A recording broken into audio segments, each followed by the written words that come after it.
The story begins in an arena, where a man steps into an academy's entrance qualification exam. In doing so, he immediately shocks the world's strongest sword goddess, because the moment the match begins, he is already standing behind the examiner. In the next instant, Gray swings his blade and defeats the Academy's examiner in a single strike. That scene awakens something the sword goddess has never felt before, the desire to take a disciple. She also senses that Gray carries a mysterious power hidden deep within his body. What no one knows is that, in his previous life, Gray had already reached the absolute pinnacle of swordsmanship. By his own strength alone, he once wounded humanity's greatest enemy. Even so, Gray still underestimated the true power of the Purger. In the end, his heart was pierced by a single devastating blow. Gray believed that was where his life would end. Yet in the very next moment, he finds himself within a mysterious space. There, he encounters a being who calls himself Kronos, the god of time. Kronos tells Gray that the power within him surpasses even that of the Purger. It simply has never been awakened. For that reason, the god of time grants Gray a second chance, allowing him to be reborn with his memories and an empowered soul. Everything returns to the beginning, and the fate of the world is placed upon Gray's shoulders. When Gray opens his eyes again, he finds himself lying in a field of grass. Not far away stands his hometown, the village of Ronaldo. Shock floods Gray's mind. Has he truly returned to the past? At that moment, pain surges through his arm. Looking down at the wound, Gray recognizes it as a scar left behind when Baird used to bully him. He silently swears that he will never lose to people like that again, because 10 years from now, the Purger will descend upon this world once more. And when that day comes, no one in the world will be able to stand against it. Still, the God of Time once told Gray that his true power far surpasses theirs. It has simply yet to awaken. As Gray prepares to return to the village and think through his next move, he runs into Baird, the one who has bullied him for years. They had searched everywhere for Gray, never expecting to find him here in the forest. Baird suddenly hurls a sword in Gray's direction. He demands that Gray fight him in a mock battle today, or else he won't be allowed to leave. Gray ignores the provocation, coldly replying that his injuries haven't fully healed and that they can fight once he's recovered. Baird tells Gray not to worry. The weapons they're using are shield swords, perfectly safe. The moment he finishes speaking, Baird lunges straight toward Gray. He swings his sword fast, but Gray dodges it with ease. After countless battles in his past life, Baird's attacks look painfully slow to Gray. The sight leaves everyone watching in shock. Since when did this guy become so fast? Gray retreats swiftly, creating distance as he picks up a sword from the ground. If Baird is that eager to get beaten, Gray has no problem teaching him a lesson. The instant Gray grips the sword, Baird charges again. Gray counters in one smooth motion, knocking Baird's weapon clean out of his hand. Baird freezes in disbelief, convincing himself that the last exchange was nothing but luck. Then Gray smiles, excitement flashing in his eyes, and calmly tells him not to be afraid. Shield swords are safe. With that, Gray slashes straight into Baird. Even with a shield sword, a bloody gash opens across Baird's shoulder. The shock sends Baird crashing to his knees, hands clamped over the wound as blood pours out. Everything unfolds exactly as Gray expected. Before Baird can recover, Gray smacks the flat of the blade straight into his mouth. The impact knocks several of Baird's teeth flying. Trembling in terror, Baird stammers, asking how Gray became this strong. Panicking, Baird shouts for his companions to attack Gray together. In barely 2 seconds, they agree on a plan. This guy got strong out of nowhere, hit him from behind. Moments later, Gray finds himself completely surrounded. Gray lets out a short laugh and asks if they want to end up like Baird. They don't answer. Instead, they rush him all at once. Gray sneers. He was planning to let them go, but they clearly wasted their chance. 10 minutes later, every one of them is pinned to the ground. The people Gray once feared are now effortlessly defeated. If Gray remembers correctly, they belong to the Salia Sword Dojo. And he's right. Thinking themselves strong enough, they've recently stopped training there. That thought almost makes Gray scoff. With strength like this, they really believe they're powerful? Still, the dojo won't help him improve, but there's one thing Gray knows for sure. He'll need that dojo's help later on. Gray has never been to the dojo before, but he remembers that entry usually requires a recommendation. Baird tells Gray to ask someone else, explaining that if his master finds out about the loss, he'll definitely be punished. Gray answers by casually swinging his sword, warning Baird to stop talking and do exactly as he's told. The blade flashes, slicing a leaf cleanly in half right in front of Baird's eyes. In the next instant, Baird bolts forward, hurriedly offering to introduce the dojo. It's this way. He'll take Gray there right now. Along the way, Baird can't help but ask why Gray even wants to go. With strength like his, there's no real need to train there anymore. Gray explains that the dojo holds a recommendation slot for the academy. That alone makes the trip worthwhile. Another person nearby mutters that even for the academy, someone as strong as Gray doesn't really need to go. Hearing that, Gray drifts into memory. If this were truly enough, he wouldn't bother either, but it's nowhere near sufficient. Even the strongest lineup in the world couldn't withstand a single strike from the Purger. Back then, even after unleashing that mysterious power, once the Purger grew serious, Gray couldn't harm him at all. He doesn't know how powerful he must become to truly defeat the Purger. Still, in that moment, even if only briefly, Gray did control that dark power, the very reason he once became the strongest sword god for a short time. Even then, his true focus remained the sword techniques passed down by the Sword Saint. If he could train multiple sword paths under equal conditions, the same way he honed his swordsmanship, then his strength might truly change. After all, becoming a sword god through dark power was fleeting. His own foundation was still too weak. That's why Gray believes this is the real reason Kronos, the god of time, sent him here. Not long after, Gray finally arrives at the dojo. The one in charge formally apologizes for her disciples' actions. She explains that those students have already been expelled. She will not tolerate such behavior from her own people. Gray gets straight to the point. He's heard that this place can issue academy recommendations, and he's here to ask for one. Hearing that, the woman slowly draws her sword. She does want to write the recommendation, but before she does, she needs to confirm Gray's strength.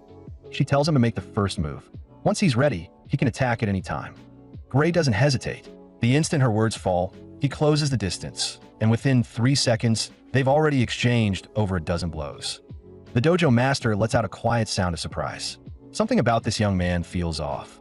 In her eyes, for someone Gray's age to wield such practical swordsmanship, it's as if he survived countless real battles. That alone explains why Baird lost. None of them ever stood a chance against him. Beyond that, she notices Gray's style is largely self-taught, yet certain movements resemble academy techniques. Had someone trained him before? In the end, the dojo master reaches a conclusion. Gray's swordsmanship may be rough, but his talent is undeniable. A smile forms on her lips. He's an uncut gem, one she can polish herself. A moment later, she decides the test has gone on long enough. Regrettable as it may be, it's time to end it. What she doesn't realize is that Gray has already seen through her intentions, and he's been waiting for her counterattack. In the next instant, Gray gathers his strength and knocks her sword flying from her hand, genuine shock flashing across her face. After that, no matter how many strikes she launches, Gray blocks them all with ease. Confusion grows in the dojo master's mind. Why isn't Gray retreating at all, and how is he keeping up with her pace? What started as a simple test now forces her to go all out. And for the first time, a hint of fear creeps in her heart, something she never expected to feel. At the same time, Gray raises his sword, a mysterious power faintly swirling around his body. Without realizing it, he's begun to awaken that strength. The moment the dojo master lunges toward him, Gray swings, and a streak of dark energy seems to cut through the air. She doesn't dare to take the blow head-on. Instead, she retreats instantly, a deep sense of danger screaming in her instincts. Meanwhile, Gray unknowingly releases that power, leaving his body dangerously weakened. Seizing the opening, the dojo master strikes, intending to end the duel. Her earlier sense of danger was real. She simply hadn't felt it without taking the attack directly. But as her blade comes down, shock overtakes her expression. Her sword has already snapped in two, and the most terrifying part is that she never even saw it happen.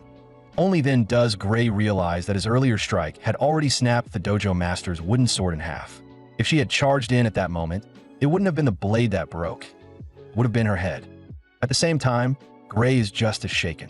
He's used that mysterious power from his past life once again. The very next instant, his mind goes completely blank. His legs give out, and he drops to his knees right in front of the dojo master. That alone makes one thing painfully clear. His current body simply can't control that power. Gray struggles back to his feet, insisting that he's fine. For a moment, he considers telling the woman about that power. After all, In his eyes, the dojo master is undeniably strong. But he quickly abandons the idea. Even if he explained it, she likely wouldn't believe him, and he can't even control it himself. Letting out a short laugh, Gray brushes it off, claiming he just got a little carried away. The dojo master stares at the broken sword in her hand, her expression grave. By all logic, this should be impossible. Her wooden blade was severed by a shield sword, and she knows Gray is fully aware of it. Sensing her intense gaze, Gray immediately plays dumb, asking if she's reading too much into it. The dojo master slowly closes her eyes. Since he doesn't want to talk, she has no intention of forcing the issue. Turning back to him, she confirms that what Gray wants is an academy recommendation. Gray answers honestly, asking her to write one for him. She tells him she can indeed recommend him to the kingdom's most prestigious institution, the Royal Sword Academy. But she won't do that. Her reason is simple. Gray doesn't belong there. The words leave Gray deflated, yet he knows she's right. With his current strength, he still falls short in her eyes. Right now, he lacks power, especially the refinement and depth of true swordsmanship. What he doesn't expect is her sudden shift in tone. She tells him not to misunderstand. Where he truly belongs is the World Union Academy. The name alone leaves Gray visibly stunned. It isn't the top academy of a single kingdom, but the finest academy in the entire world. Countless elites have graduated from there, and even the Sword Saints once walked its halls.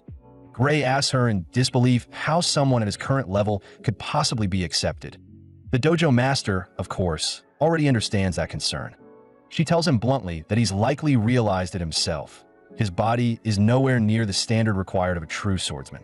At the Royal Sword Academy, skill alone might let him scrape by, but at the World Union Academy, that simply won't work. Even she can't fully grasp how Gray managed to wield such techniques with a body this fragile. Gray lets out a quiet sigh. Everyone at that academy is a monster. With his current physique, he barely even qualifies to compete.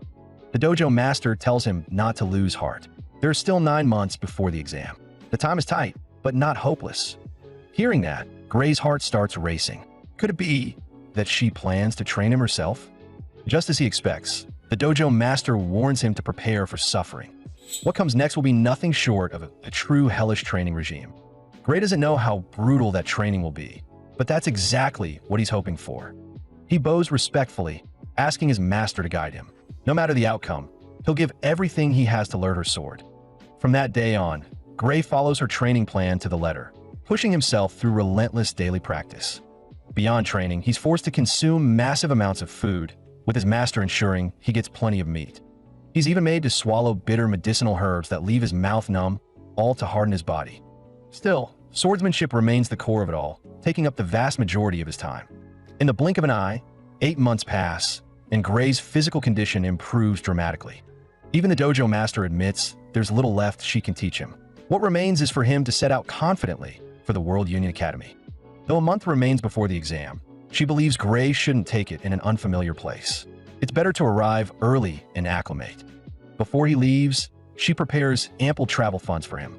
Gray accepts the money and swears he won't betray her trust. With that, Gray sets off to register at the World Union Academy. His master smiles faintly and tells him she'll be praying for his success, and that he must write to her once it's over.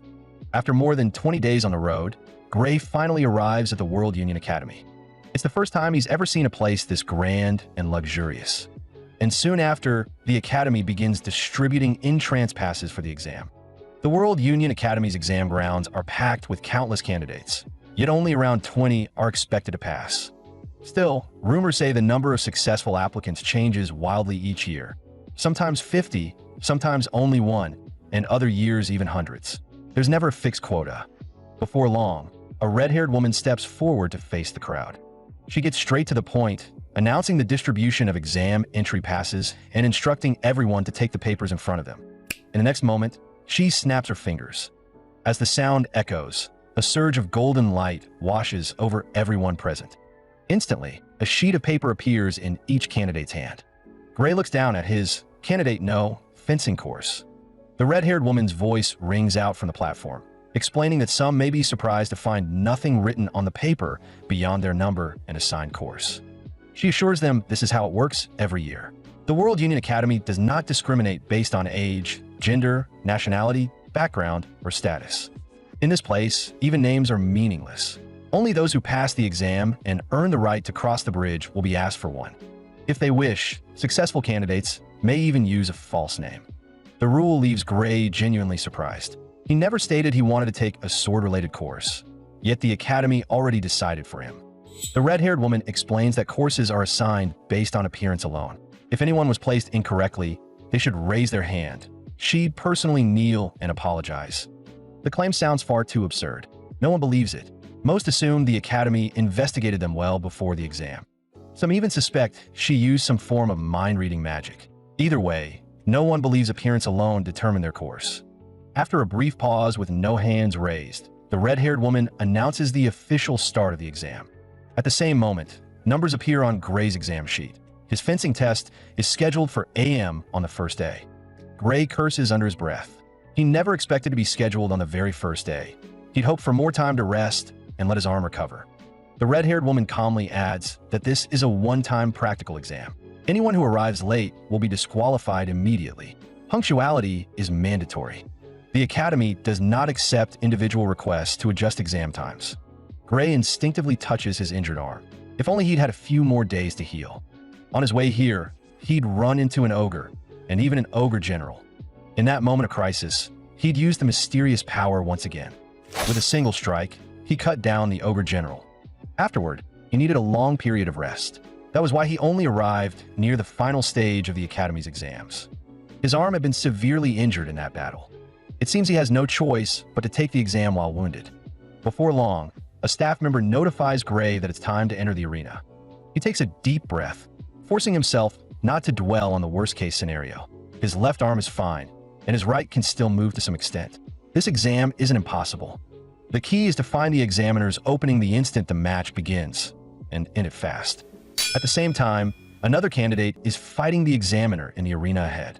The examiner suddenly crouches low and swings his sword, sending the burly man flying in a single blow. The defeated candidate retrieves his weapon and leaves the field.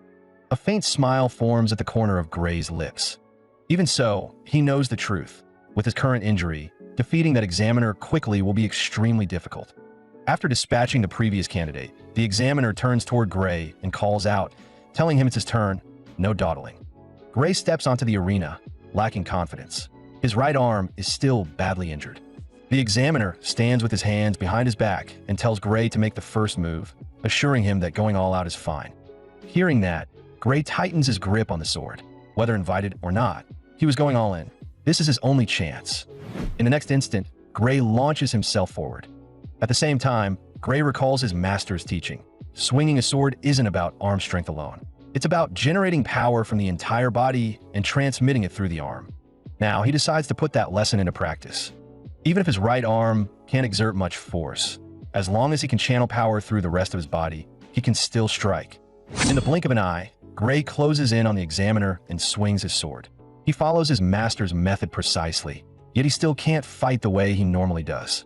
The injury to his arm is clearly holding him back. If fighting without arm strength were that easy, no one would bother training their body in the first place. Meanwhile, the examiner catches a glimpse of Gray's opening and prepares to counter. But Gray has no intention of letting it happen so easily. That's when he suddenly senses something off. Why does the examiner's sword feel slow? It can't be that the examiner is weak. Otherwise, he wouldn't be standing here. Which means there's only one explanation. Gray has gotten faster. With a sharp whoosh, the examiner's blade swings in, only to be blocked effortlessly by Gray. Gray quickly compares the examiner to his master. The man has overwhelming strength, but in terms of speed and technique, he's nowhere near her. If Gray relies on the swordsmanship he learned from his master, he might be able to make up for his lack of arm strength. Over the next several seconds, the two clash repeatedly, the sound of steel ringing through the air. Little by little, Gray realizes he's starting to outpace the examiner. Panic flashes across the examiner's face, his expression tightening. Seeing that, a spark of excitement rises in Gray's chest. This opponent isn't as invincible as he imagined. He still has a chance. Just as his master once said, she was certain Gray would pass this exam. With a sharp clang, their swords collide once more. This time, Gray has the upper hand. A flick of his wrist sends the examiner's weapon flying. His eyes harden. Even with his right arm injured, Gray is certain this fight is his to win. At this point, Gray is completely confident. Even with his right arm barely usable, he knows he can defeat the examiner. Still, the examiner is fast. He snaps his sword back and launches a rapid chain of more than a dozen counterattacks. Unfortunately for him, every strike is perfectly clear in Gray's eyes. Time after time, Gray evades with ease. The examiner's swordsmanship has been fully read. In the next instant, Gray gathers strength into his left arm. With no flashy movements, he thrusts straight at the examiner's body. The attack is blocked. That tells Gray something important. The gap in raw power still exists. Winning with only one arm won't be that simple. Even so, he notices the examiner's movements growing rougher. It's risky, but this might be his opening. Gray deliberately exposes a flaw, and just as expected, the examiner takes the bait.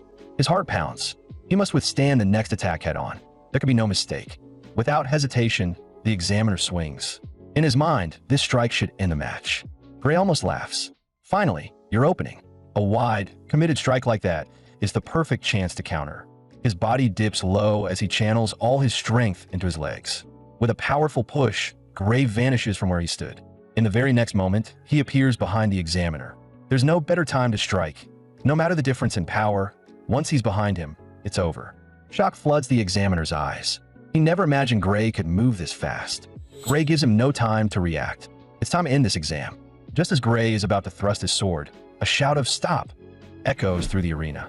He halts instantly, freezing his blade mere inches from the examiner's back. Confused, Gray looks up toward the stands. Was he about to be declared the winner? But he hadn't actually defeated the examiner yet. Moments later, an announcement comes from above. The exam time has expired, and the result of the match is a draw. The verdict hits Gray like a blow. He'd been so focused on the fight that he completely forgot the practical exam was limited to 3 minutes. Regret surges through him.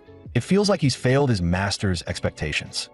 Frustration reaches its peak as he clenches and unclenches his sword again and again. Then, without another word, Gray turns and leaves the arena. He did everything he could. If not for his injured arm, the fight would have ended long ago. If he couldn't even defeat the examiner, the path ahead would only grow harder. Near the exit, Gray pauses and slowly turns back. His arm should heal by next year. That means he'll have to take the exam again. Time passes quickly, and a full week goes by in the blink of an eye. Inside the academy, 6 figures sit around a massive round table, engaged in discussion. An elderly man, clearly holding the most authority, speaks first, asking for everyone's thoughts on the candidates and whether they should offer any evaluations. 2 instructors complain about how exhausted they are, while another argues that this kind of group observation is inefficient and should be changed next year. Immediately, someone else pushes back, insisting they can't prioritize convenience over the risk of overlooking a true genius. The old man raises a hand, irritation creeping into his voice. He reminds them that he asked for opinions on the students, not the exam system. In the next instant, recordings of every candidate from the exam appear in midair before them. The evaluators use the recordings to judge standout performances, then weigh each candidate's aptitude and overall strength before deciding who to admit. The footage currently under review belongs to the fencing course. Aside from those who outright defeated the examiner, candidates and are considered the most impressive. One instructor comments that adding more students would only slow the course down. Better to finalize the list here. The room falls silent. The elderly man continues watching the footage, offering no response. After a moment, he speaks. So the qualified candidates for the fencing course are essentially decided. Any further input? At that moment, someone speaks up. Did none of you notice candidate? The old man pauses, eyes narrowing slightly. Candidate? Is there something special about him? The one who spoke is Professor Ariel. She looks around the table and presses the point. Answer me. What do you actually think of candidate? One by one, the instructors shift their attention to the footage labeled. A tutor scoffs. That kid's strength seems pretty average. And he's left-handed. I watched that match too. Yes, it looked like he was about to win, but if he needs traps and setups just to beat an examiner, his future prospects are questionable. Another adds that while his technique is solid, his lack of raw power leaves him suppressed for most of the fight. After reviewing the full battle, they reach a unanimous conclusion. The boy doesn't belong at the World Union Academy. The footage is dismissed, several instructors shaking their heads in disapproval. Ariel looks as though she wants to argue. Her lips part, then close again. Inside, she's practically laughing. So many eyes, yet not a single one truly saw it. If this is how blind they are, then collective evaluation really is a waste. This gem is hers. By the next day, everyone gathers once more at the Academy's central plaza. Gray's candidate number is. If the paper in his hand ignites, it means he's been accepted. Soon, a powerful announcement echoes across the plaza. The list of successful candidates for the fencing course will now be announced. 6 candidates have passed. Gray's heart tightens. This is it. Not long after, 2 exam papers burst into flame. Candidate and candidate. Then come and follow by and these 6 candidates have officially been admitted to the fencing course. Gray freezes. His paper remains unchanged. That alone tells him everything. He failed. The broadcast continues.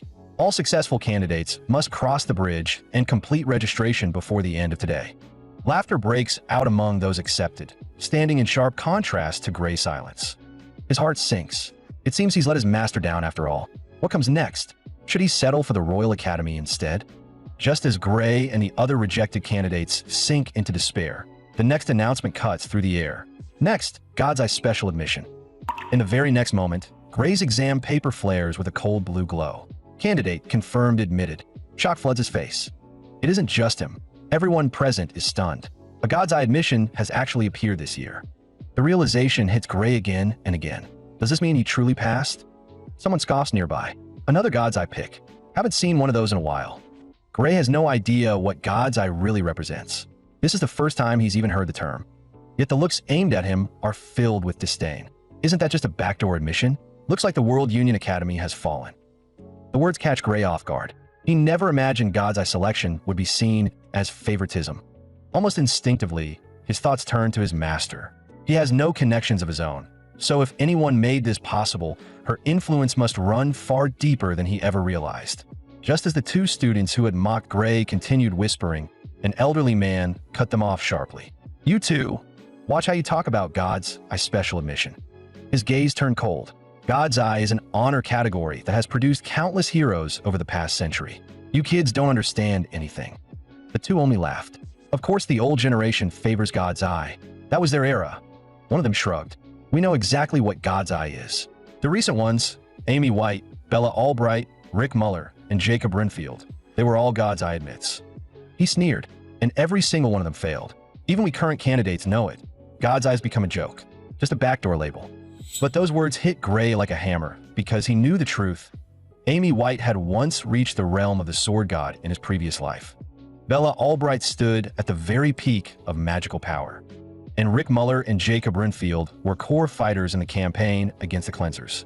Gray swallowed hard, which meant, from this moment on, his name had been placed alongside theirs.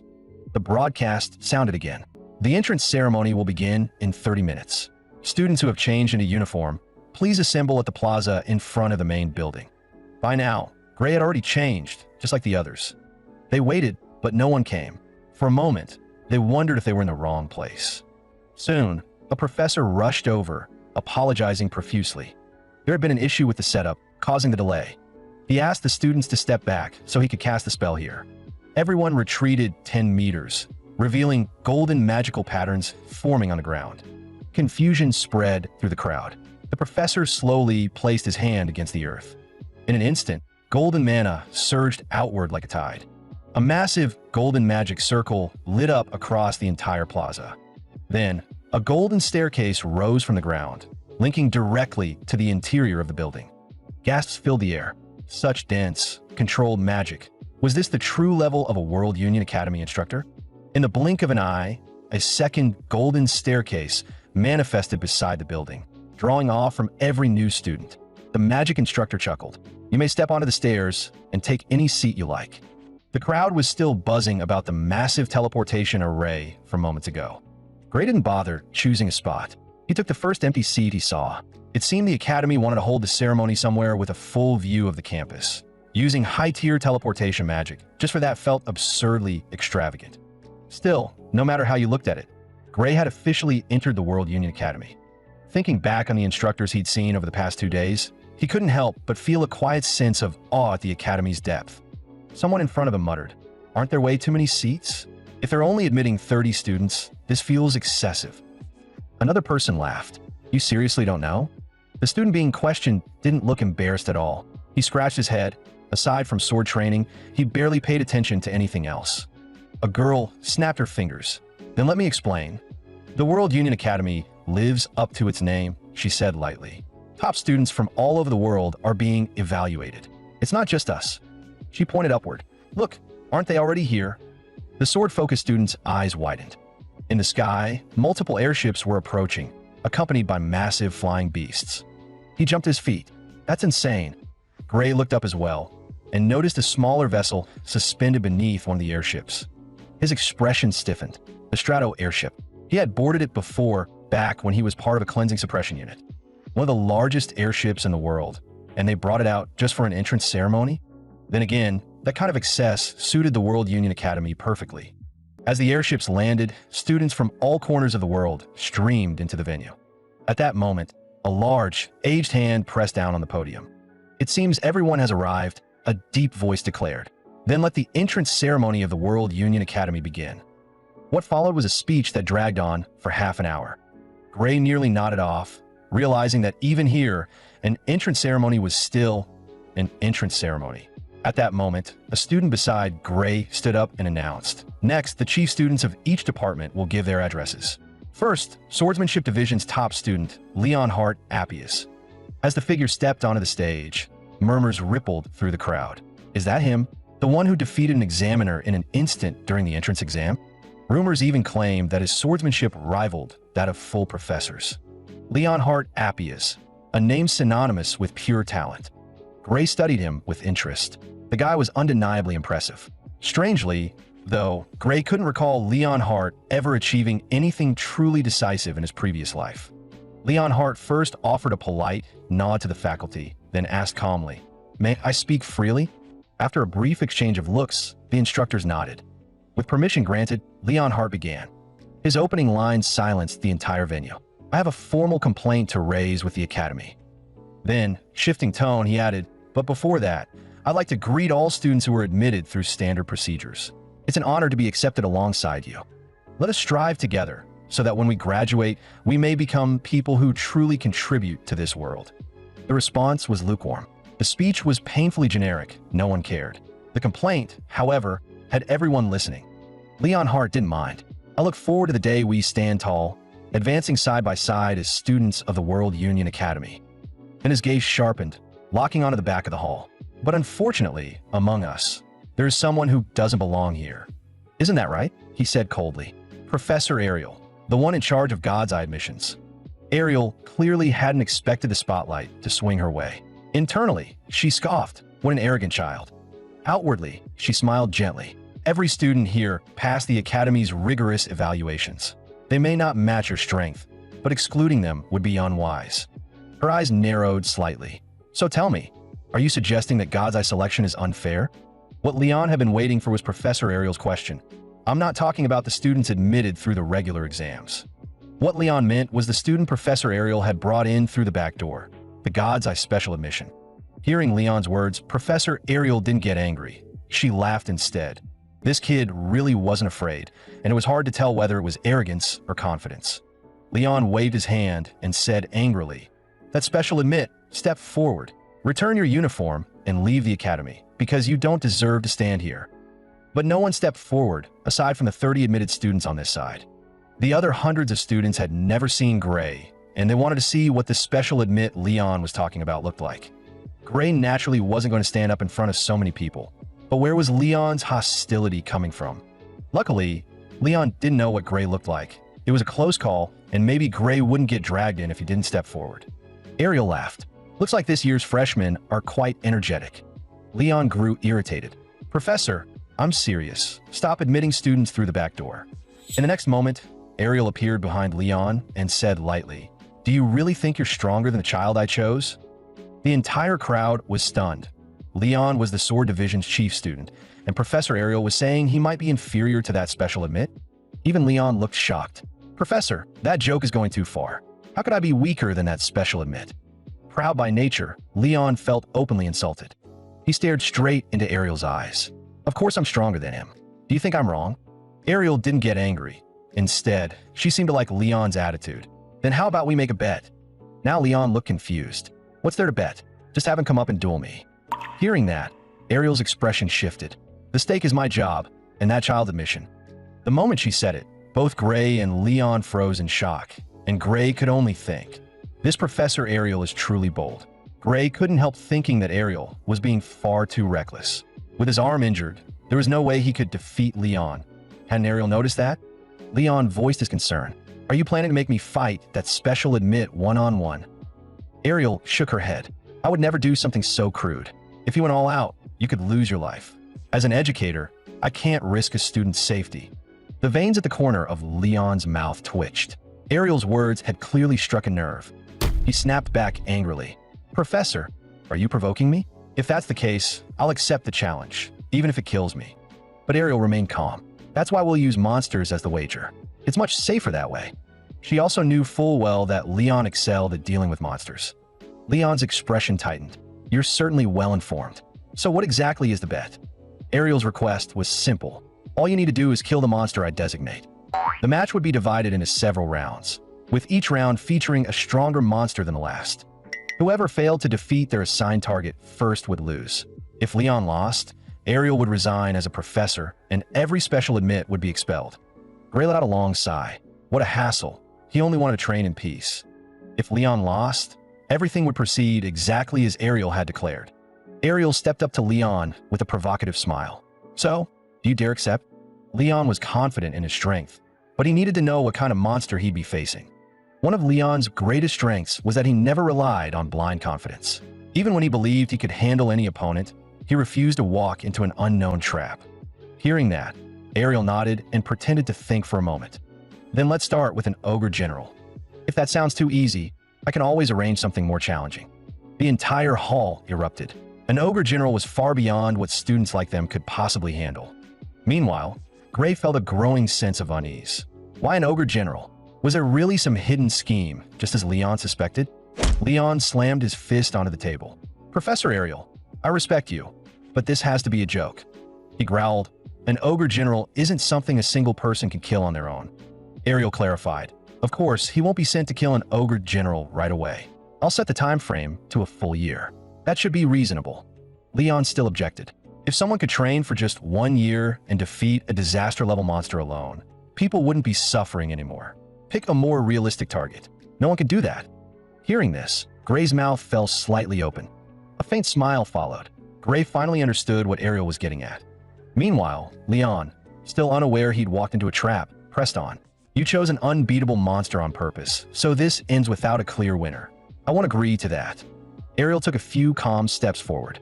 "Then let's add another condition. If it's a draw, you win." Leon froze. In other words, if the special admit failed to defeat the ogre general, Ariel would be automatically dismissed, and all special admits would be expelled. Ariel looked at Leon with interest. How does that sound? Leon thought Ariel had to be insane. To him, the outcome of this wager was already decided. Ariel laughed and turned away. "I'm guessing you have no further objections. If that's the case, it's settled." Leon still wasn't satisfied. "Just to be clear, it can't be a weakened ogre general or anything like that, right?" "Of course," Ariel said, flicking her fingers through the air. Violet mana gathered around her ring as she formed a magic contract. A cool pen wrote in midair, outlining the terms. Soon, the completed contract was placed before Leon. Every detail was written into the magical pact. If he had no issues, he could sign immediately. Leon reviewed the contract carefully and found no problems. He grabbed the pen and signed his name, agreeing to the match. Confident of victory, Leon still asked, "Do you really think that kid can win?" Ariel answered that she didn't know. It depended on how hard he trained.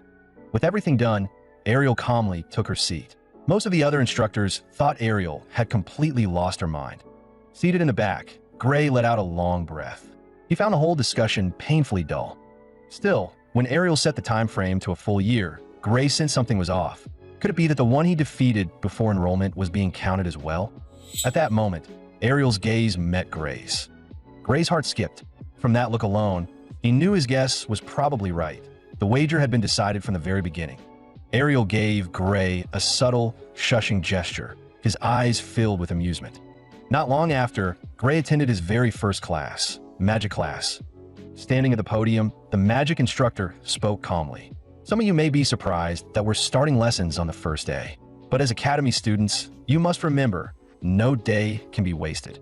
He then began explaining the most fundamental aspect of magic, how to use it. Within our bodies lies an invisible energy known as ether. By controlling our internal magic circuits, we are able to cast spells. Gray was seated in the very back row. He had worried about falling behind, but for now, he could keep up. He had already heard nearly the same explanation back at the training camp. Gray lowered his gaze slightly, another problem weighing on his mind. He had been placed in the same class as that unbearably arrogant guy. With a wry smile, Gray thought to himself, I don't have time to play along with you people. Just don't figure out that I'm a god's I special admit. Unfortunately, the professor noticed his expression. The student on the far right, you look rather bored. It turned out the magic instructor had been watching Gray all along. Class hasn't even been going for 5 minutes, and you're already looking around. You got some nerve. Gray hadn't expected to be seen through so easily, especially from the back row. He hurriedly apologized. In the next moment, the magic instructor closed his book. If you're that confident, why don't you show the entire class? He had assumed Gray would demonstrate a basic spell. But before the instructor could continue, Gray cut in. With all due respect, Professor, this is a swordsmanship class. I thought it wouldn't be a problem, even if I couldn't use magic. The instructor let out a cold laugh. Even if you only fight with a sword, you still need to understand basic magic to coordinate with mages. At the very least, you must learn the fundamentals and get a feel for using them. Gray's heart skipped. Even the explanation was identical to what he'd heard at the training camp. If that was the case, would the spell be the same as well? He spoke up before the instructor could continue. Are we supposed to learn Ether Bullet? The magic instructor froze for a split second. You know that spell? Then can you actually use Ether Bullet? Gray felt a surge of relief. At least that hellish training camp hadn't been for nothing. Seeing an opportunity, the instructor proposed a spar. Leon, you can use Ether Bullet too, right? Leon slowly rose from his seat. Yes, Professor. I've trained with Ether Bullet as well. He added, that said, my training hasn't been limited to swordsmanship. I've trained in magic too, long before enrolling here. Having him face me in a live exchange might be risky. The professor waved it off. Regardless of the gap in ability, you'll both use Ether Bullet only. He won't die, and I won't tell you to hold back. After all, the gray-haired one behind you is this year's God's Eye student. Go ahead and attack. At those words, everyone turned around, their curiosity toward a God's Eye student instantly ignited. Gray felt a chill run through him. It was as if he'd been pushed into the spotlight, surrounded on all sides. That old man had just laid everything bare. The instructor looked at Gray with a sly smile, as if to say, let's see how capable you really are skipping class under my watch. Leon stood up once more. In that case, I'll teach him what rules are. His eyes burned with anger. I'll show him what this academy is really like. Gray couldn't understand why Leon held such hostility toward him. You be the genius. I'll be the special admit. Why can't we stay out of each other's way? An awkward expression crept onto Gray's face. He had no idea how long Leon intended to keep harassing him. Moments later, Gray and Leon stepped onto the platform together. The instructor explained that once he gave a signal, they were to fire ether bullets at each other. Gray felt uneasy. He'd only studied magic for a few days at the training camp. Even if the instructor claimed no one would die, escaping without injury seemed unlikely. At the signal, Leon swiftly condensed an ether bullet in his palm and sneered. I'll show you the difference between us. Gray had no choice. He spread his palm and released the ether bullet he had learned long ago. Leon's ether bullet shot forward first, but its size was pitifully small. In contrast, the ether bullet Gray unleashed was massive, more like a cannon shot. The difference between the two was nearly 300-fold. For a split second, both Gray and Leon froze. Leon couldn't understand why Gray's ether bullet was so different from his own, while Gray was just as confused about why Leon's version was nothing like the one he remembered. But the moment the ether bullet left Gray's hand, there was no stopping it. Leon's face went pale. If something with that level of power hit him directly, he would die without question. At that instant, the magic instructor snapped his arm upward, golden magic flaring to life along it. The spell formed a protective barrier that intercepted the ether bullet, barely preserving Leon's life. The instructor was shaken to the core. That was far too close. But before he could even process how Gray had produced such a massive ether bullet, cracks spread across the surface of the barrier. In the next moment, the barrier shattered completely, releasing a violent shockwave that sent both of them flying. The powerful aftermath swept through the room, forcing everyone to shut their eyes. Leon's body was hurled backward, battered by the overwhelming impact. The instructor rushed over at once. Are you all right? When he reached Leon, he saw his body trembling uncontrollably. Leon struggled to his feet and said he was fine for the most part. Without the protective barrier, he would have been dead on the spot. After confirming that Leon wasn't seriously injured, the instructor fixed his gaze on Gray.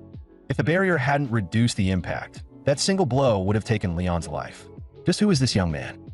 The instructor knew he needed a serious conversation with Gray. There were too many questions that needed answers. Even among the professors, no one could unleash an ether bullet of that magnitude. It felt as if he had discovered an entirely new world. At the same time, Gray stared at his own hand in disbelief.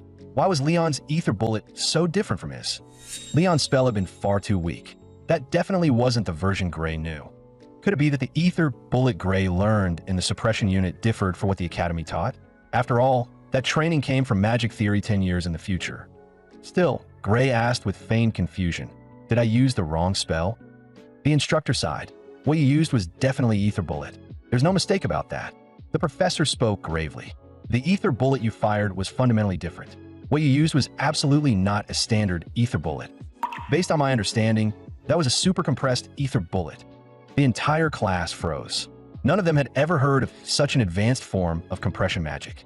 The professor demonstrated an ether bullet himself, but it was far smaller than Gray's. This is a power even professors struggle to control. Yet in that moment, you didn't just fire it. You stabilized and reshaped it into a complete spell. There isn't a single person in this academy who could replicate what you just did. Whispered voices immediately spread through the hall. "That's the strongest ether bullet I've ever seen. Is this why he was specially admitted through the God's Eye? Then shouldn't he have been placed directly into the magic curriculum instead of going through a special track?" Listening to the discussion, Gray found himself thinking as well. Every spell taught at the suppression unit's training camp had been used this way. To be honest, even among them, Gray had never considered himself especially gifted in magic. That was why he couldn't fully accept the professor's assessment. "Professor, are you joking? With proper training, shouldn't anyone be able to achieve something similar?" The professor burst out laughing. That reaction only deepened Gray's confusion. "Was I really wrong?" Laughing harder, the professor exclaimed, "You're a true genius. Making you study swordsmanship is nothing short of a waste of talent." Hearing that, Gray felt a hint of regret. Isn't that a bit exaggerated? The professor crossed the distance in a single step and spoke earnestly. "You should transfer to the magic department and become my direct disciple. I'll personally guarantee it, and I'll oversee all of your magical training. Your talent for magic far surpasses your aptitude for the sword." Gray refused without hesitation. "I'll pass, Professor. I've always been told I'm bad at magic." The professor dismissed that outright. "Those people simply lack vision. You've already mastered ether compression, and at such a young age you created a super compressed ether bullet. By this academy's standards, you're an unparalleled prodigy. I can personally vouch for that.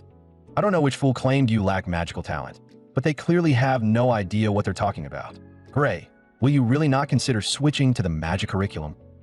The crowd erupted in astonishment. Hearing such praise from a professor known for rarely complimenting others was nothing short of shocking. The professor raised a finger and declared, "If you refuse to study magic, it would be the greatest loss this world could suffer. One could even call it a crime against magic itself." Gray laughed. "Professor, you're exaggerating." At that moment, something clicked. The ether compression the professor mentioned, Gray had heard of it before. His thoughts drifted back to an old lesson. Someone had once told him, "You don't truly understand what OD, life force, really is." That's why casting proper magic is so difficult. You must continuously compress the ether within you, then selectively use only the portions that happen to intermingle with OD. Back then, the instructor had explained it this way. Looking back now, it carried a deeper meaning. Gray then asked the professor whether he had ever heard of OD. The professor looked completely puzzled. "Oh, what is that supposed to be?" From his reaction, Gray confirmed one thing. The concept of OD was still unknown in this era. If that was the case, then everything he had learned in the suppression unit was knowledge from the future, concepts this world had yet to discover. Gray would have to be extremely careful about who he revealed this to, or it could cause serious upheaval. The professor asked excitedly, "Are you really sure you won't transfer to the magic curriculum?" Gray answered calmly, "I'm sorry. I love swordsmanship more. I truly appreciate the offer, but I'll have to decline." The professor let out a helpless sigh. "If your mind is already made up, then there's nothing I can do. Still, I won't give up. If you ever change your mind, you can come find me anytime." Gray scratched his head. feeling a little embarrassed. "Thank you very much for the offer." The professor then told Gray to return to his seat, adding that he wouldn't scold him even if he lost focus during class. If the lesson felt boring, he was free to leave at any time. In the professor's eyes, this kind of basic class was already meaningless for someone like Gray. The students immediately burst into discussion. "That guy is incredible. I can't believe Professor Carlos thinks so highly of him. Watching this today was worth it."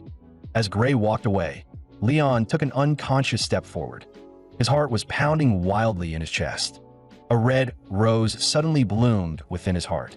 At that moment, the once proud Leon had already begun to admire Gray from the bottom of his heart. A chill ran through Gray.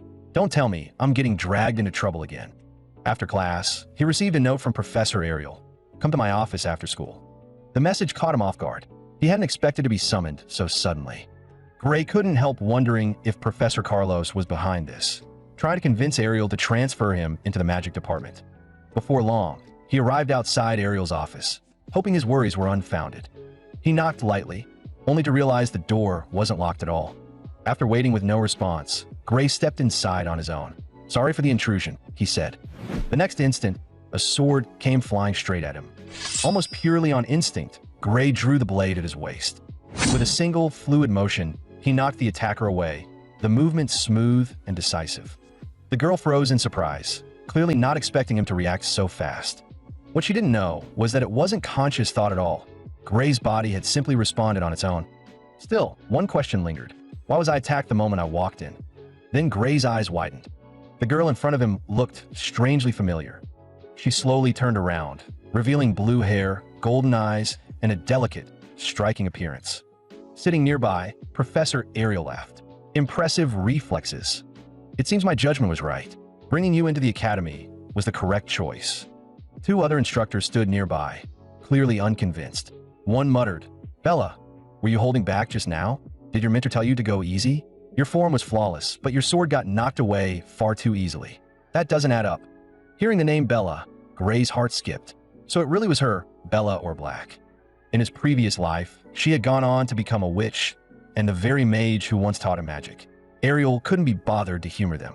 She said coldly, "Are you two serious? Saying something like that? If you can't even tell whether he was holding back, maybe you should consider resigning as professors." The man burst out laughing. "Relax, Ariel. It was just a joke." As he spoke, he casually handed over the coins in his hand. Watching them openly gamble right in front of him, Gray calmly sheathed his sword, a trace of irritation surfacing in his thoughts. "This is seriously off-putting." He then asked bluntly, "You weren't using me as the wager, were you?" Ariel didn't deny it. "We were. We bet on whether you could withstand Bella's surprise attack. Thanks to you, I won quite a bit." With a flick of her thumb, she tossed a coin his way. "That's your share." The moment the coin landed in his hand, all of Gray's annoyance vanished. This single coin was enough to cover an entire year of living expenses.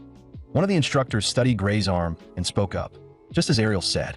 From that brief exchange, it looked like he deliberately avoided using his dominant arm, almost as if he were instinctively protecting an arm that couldn't move properly. Another instructor nodded. "His right arm is almost certainly injured, and badly. It doesn't look like a simple muscle injury. This feels deeper. A superficial wound wouldn't cause that. Most likely, it suffered a powerful impact or was damaged by some external force. If left untreated, it could turn into a lingering condition." The analysis left Gray stunned. So this is the World Union Academy. They could deduce all that with just a glance. The two chuckled. "If we couldn't see even that much, we wouldn't be qualified to teach here." But it seems Ariel already noticed during the entrance exam. Ariel finally lost her patience.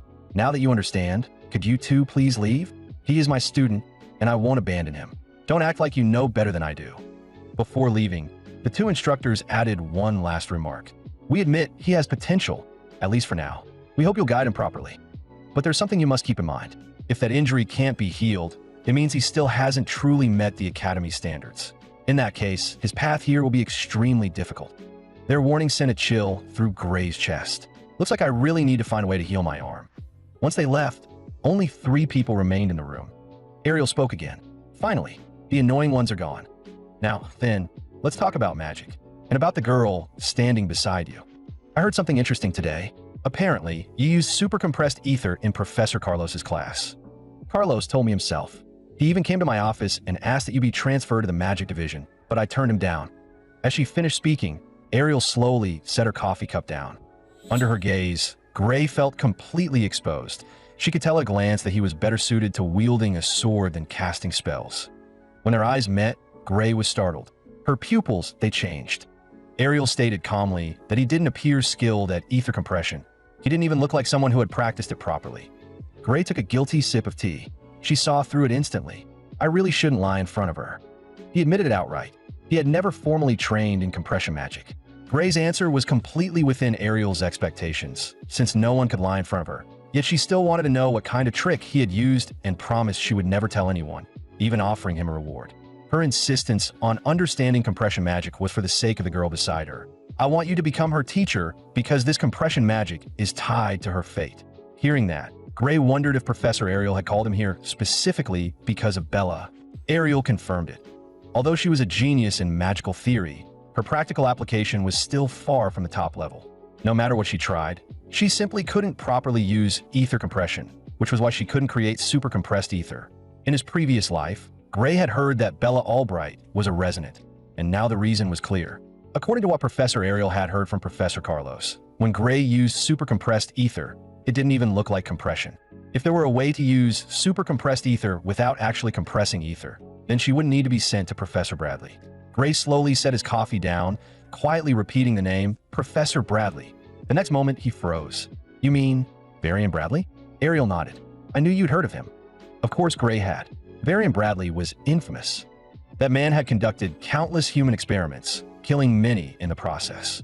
Worse still, he had triggered catastrophic magical disasters that claimed tens of thousands of lives. One of the most heinous magical criminals in history, and in this era, still at large. If Bella can't produce super compressed ether by the end of the year, Ariel said calmly, she'll be sent there for what they call surgery. Gray's heart sank. Sending Bella, there was no different from signing her death warrant. Officially, it was meant to enhance magical aptitude. In reality, it was nothing but inhumane experimentation, which is why, Ariel said quietly, Bella's life is now in your hands. Gray didn't answer right away. Instead, he thought carefully. What he possessed was magical knowledge that didn't yet exist in this era, revealing it could very well alter the course of history. Bella's hands had begun to tremble. She clearly wanted Gray's help, yet she never tried to force him into making a choice. Gray noticed it all. Bella was destined to become one of the future campaign's core combatants. She couldn't afford to fail, because the Arbiter was simply too powerful. Gaining one more ally of that caliber would dramatically improve their odds. Gray had experienced that despair firsthand, and he had no intention of ever reliving it. If the future could be reshaped under his guidance, the world's expedition forces would grow far stronger, no longer to be wiped out by a single blow. Thinking that far ahead, Gray let out a quiet chuckle. In that case, why not try? Even if it was only to change Bella's fate, that so-called future hell. Changing it could only be for the better. The next moment, as if a decision had been made, Gray set his coffee cup down firmly on the table. He smiled at Bella. Don't worry, I'll teach you how to use super compressed ether. With your talent, you'll pick it up quickly. 3 hours later, at the arena, Gray brought over a chalkboard and began explaining fundamental magical theory. Everything centered around super compressed ether. This was all the magical knowledge he possessed. As agreed, none of it was to be revealed as coming from him. In response, both Bella and Professor Ariel reassured Gray. We've signed a magic contract. If it's ever broken, the violator dies. There's no second outcome. Gray waved a hand and looked at Bella. So, after hearing everything I just explained, do you have any thoughts? If you do, feel free to say them. Professor Ariel felt a headache coming on. While she understood magic, her true specialty lay in swordsmanship. Even grasping the concept of OD during Gray's explanation had been shocking enough. What followed went far beyond her expectations, leaving her mind struggling to process it all. At that moment, Bella stepped forward slowly. Even though the magic you described is extremely complex, its structure is incredibly clear. If I had to put it into words, it feels like listening to a magic lecture from 100 years in the future. She praised him with an adorably earnest expression. Just hearing your explanation alone would be enough to push the history of magic forward by a century. You truly deserve to be called a magical genius. Gray felt a little embarrassed. That's because it really is future knowledge, he thought. Knowledge from 10 years ahead, no less, and originally taught by her. Magic had advanced at an astonishing pace during that decade. making it feel as though an entire century had been skipped. Unable to fully comprehend Gray's theory herself, Professor Ariel turned to Bella. "There's a lot I can't accurately judge. Tell me, does what he's saying actually hold up?" Bella nodded seriously. "This theory is very likely correct. It doesn't contradict current magical principles. Moreover, she believed the fastest way to verify it was through direct testing. That's why we came here today." Bella took a deep breath and spoke softly. "If everything Professor Gray said is true, then this spell I'm holding should work. If Bella's incantation truly matched the theory Gray had explained, then the resulting scene would be almost unimaginable." The next moment, Bella began casting her magic. This was the first time she had ever unleashed her power without holding anything back. Gray was stunned. This is her full power? If his memory served him right, Bella's full-strength attack in the future could level an entire city. He couldn't help but wonder just how much magic she could wield 10 years earlier. A massive magic circle unfolded before their eyes. At her current level, Bella clearly struggled to fully control such an overwhelming output of power, and Gray immediately sensed that something was wrong. But Bella didn't hesitate. All she wanted was to test this new form of magic. Her lips moved continuously as she recited the spell, her focus absolute. In the next second, a brilliant golden light completely enveloped Gray's body. Then the golden radiance surged skyward, as if trying to pierce the heavens themselves. Gray was left speechless. So this is what Bella was capable of 10 years ago. No wonder she would later become one of the core pillars of the future expedition force. That overwhelming power was enough to instill fear. Had Bella not gained control at the final moment, Gray would have lost his life on the spot. Just moments earlier, a blazing mass of flame had been charging straight toward his face. Yet right before impact, the spell abruptly changed course, clearly under Bella's direct control. Joy flooded Bella's heart. She had succeeded on her very first attempt, and even managed to control it. Under her guidance, the flames slowly took shape, transforming into a soaring dragon of fire. Gray couldn't help but admire her. She really is a genius. Such a complex spell, and she had not only understood it instantly, she had brought it to life. Gray was certain of one thing. If Bella stood with him, he could one day cultivate an entire generation of magical prodigies to fight the purifiers by his side. The fire spell erupted with terrifying force, then faded just as quickly. In moments, Bella's ether reserves were completely drained. Exhausted, she collapsed to the ground, classic symptoms of magical overuse. Gray rushed over anxiously to check on her. Bella was one of the future's key pillars. Nothing could happen to her. Ariel spoke from behind him, sounding relaxed. "She's just asleep. Why are you so worried? Bella is still innocent at this age. Don't go getting any strange ideas." Gray couldn't help but laugh in exasperation, but he didn't bother responding. As long as Bella was safe, that was all that mattered. Even in her half-conscious state, Bella glanced up at the flames still lingering in the air, disbelief filling her expression. She had constructed magic of that scale in such a short time. Just before slipping fully into sleep, she murmured softly, "The amazing part isn't me, it's the theory. Being able to use ultra-compressed ether so easily. That's all thanks to Lord Gray's knowledge." What she didn't realize was that the theory itself had originally been her own creation, simply brought forward in time by Gray. Professor Ariel let out a soft laugh. Since she can already create super compressed forms, there's no longer any need for surgery. I'll personally inform Brad. This matter is canceled. He felt a wave of relief. They had narrowly avoided a procedure with an extreme risk of failure. What reassured him even more was that Bella hadn't lost control over her magic. That alone was proof of how terrifying her potential truly was. Turning his head, he asked with some curiosity, "When you say it, do you mean her control over magic?" "Exactly. Control," Ariel confirmed. "Bradley's procedure can boost raw magical output, but the price is a loss of control. The exact mechanism is classified, but it seems to involve forcibly breaking through internal limiters." Hearing this, he rubbed his chin in realization. So that was it.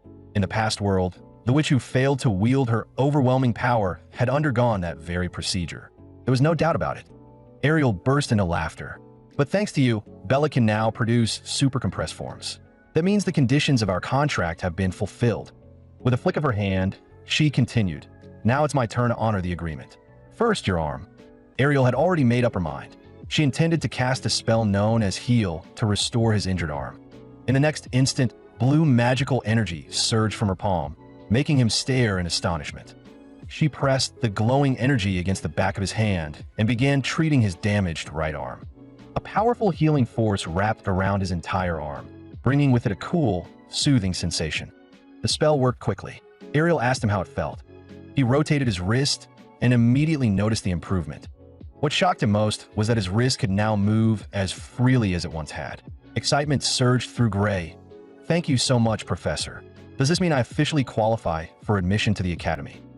Still, one question lingered in his mind. Even magic healing potions had failed. So how had Ariel resolved the issue so effortlessly? Professor Ariel laughed softly. "Don't lump my nerve restoration magic together with ordinary healing potions." After that, she hesitated for a moment, clearly still concerned. "Your arm really feels the same as before, right? Why don't you try swinging your sword and test it?" Gray stepped aside and slowly drew his blade. "All right then, I'll test the flexibility of my arm." He swung once, lightly. The sensation felt strange. Frowning, he glanced down at his wrist and decided to try again. Whoosh, whoosh, he unleashed dozens of rapid swings, each one matching the speed he used in the past. Unfortunately, the results were still far from ideal. Sweat trickled down his cheek. Gray stopped and turned to Ariel. "My arm, it doesn't feel as flexible as it used to." Professor Ariel pinched the bridge of her nose and sighed. "Just as I suspected. I repaired your nerves, but my magic can't heal damage to the soul." Gray looked confused. "Does that mean the soul actually exists?" Ariel nodded. "You heard me correctly. The soul does exist. Even if modern magical theory hasn't proven it yet, I firmly believe it's real." The reason she could say that with such certainty was simple. Ariel possessed an ability so terrifying it bordered on the unnatural. Her eyes could see souls. This was a secret she had never shared with anyone. Through her vision, she could see Gray's soul slowly repairing itself. As long as he didn't overexert himself with sword techniques, his arm would function normally. Gray frowned slightly. "If I can't overuse my sword, does that mean I shouldn't train for a while?" Ariel shook her head calmly. "Don't worry. Training at your usual level is completely fine." In truth, Ariel carried a question she had never voiced. What kind of swordsmanship could possibly injure a person's soul so deeply? Gray didn't answer, and she wisely changed the subject. After all, history did record techniques that were driven by the soul itself. Ariel's expression turned serious. "That man is Amy White. You know him, don't you?" Gray felt a jolt run through him. He nodded. "I do," but the question itself unsettled him. Why bring up the sword saint now? At this point in time, they shouldn't even know each other. Ariel was convinced because the way Gray wielded his sword carried a clear imprint, something unmistakably learned from Amy White. It was far too similar to be coincidence. Yet after a closer look, she sensed a subtle difference. The one who taught you seems even stronger than Amy. Her brows knit together in confusion. That said, in a few more years, Amy should be just as strong as your master. Her insight left Gray genuinely surprised. She had pieced together far more than he expected. Still, no matter how sharp her intuition was, she could never imagine the truth, that Gray had learned his swordsmanship from Amy 10 years in the future. He couldn't tell her that. All he could say was that he trained at a dojo back in his hometown. But can swordsmanship really damage the soul? Ariel answered without hesitation. "That's impossible. Ordinary sword techniques cannot harm the soul. For one thing, a normal strike could never defeat an ogre general in a single blow, let alone sever everything around it, monsters and trees included." She was referring to the scene where Gray had slain the ogre general. Clearly, she already knew what had happened. Ariel chuckled softly. That's exactly why the wager was basically a guaranteed win. She had personally examined part of the aftermath. The destruction was nothing short of magnificent, far beyond what even the most advanced cleaving magic could achieve. That was why she concluded that a mysterious power existed within Gray, and that he had used it. Her deduction was frighteningly close to the truth. Gray couldn't help thinking that if Ariel truly saw it, things would get complicated. Her pupils shifted once more. "I can see it, power seeping out from a door bound by chains." Gray's heart sank. For the first time, he truly felt something was wrong. Ariel was absolutely not normal, because she had seen the door inside him. This wasn't something anyone could guess. She definitely knew more than she was letting on. Ariel raised a finger, her voice calm. "That said, I've encountered powers similar to yours before. I don't believe they're the same, but the feeling is remarkably alike." After hearing Ariel's words, Gray immediately pressed on. "What exactly is this similar power you mentioned? Are you saying there are others besides me who possess the same kind of power?" Ariel answered without hesitation. Yes. Though I can't say for certain whether they're still human. They're called the Purgers. That's what they're known as. Gray completely lost his composure. How much did Ariel actually know? And why were the Purgers being mentioned in this era at all? Ariel's gaze never left his face. Have you heard of them before? She continued calmly. Judging by your reaction, I'd say yes. Honestly, I didn't expect them to be that well known. Then again, considering you're familiar with forward-looking magical theories, I suppose it's not that surprising. That made Gray feel awkward. In truth, those so-called theories were nothing more than knowledge from the future, concepts that hadn't been developed yet.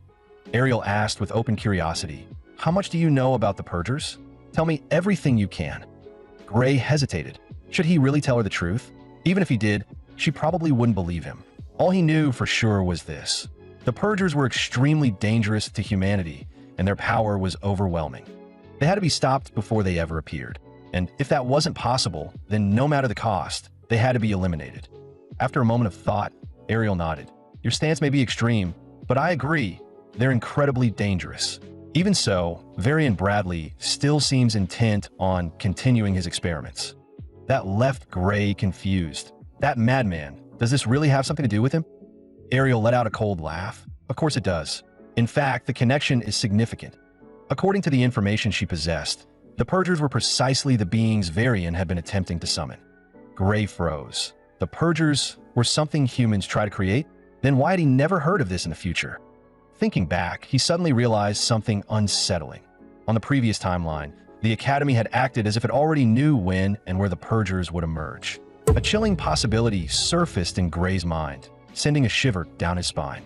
What if the Academy had been involved in the summoning of the Purgers from the very beginning? If his suspicion was correct, then the Academy itself was the origin of everything that followed. Without even thinking it through, Gray blurted out, urging Ariel to stop the experiment.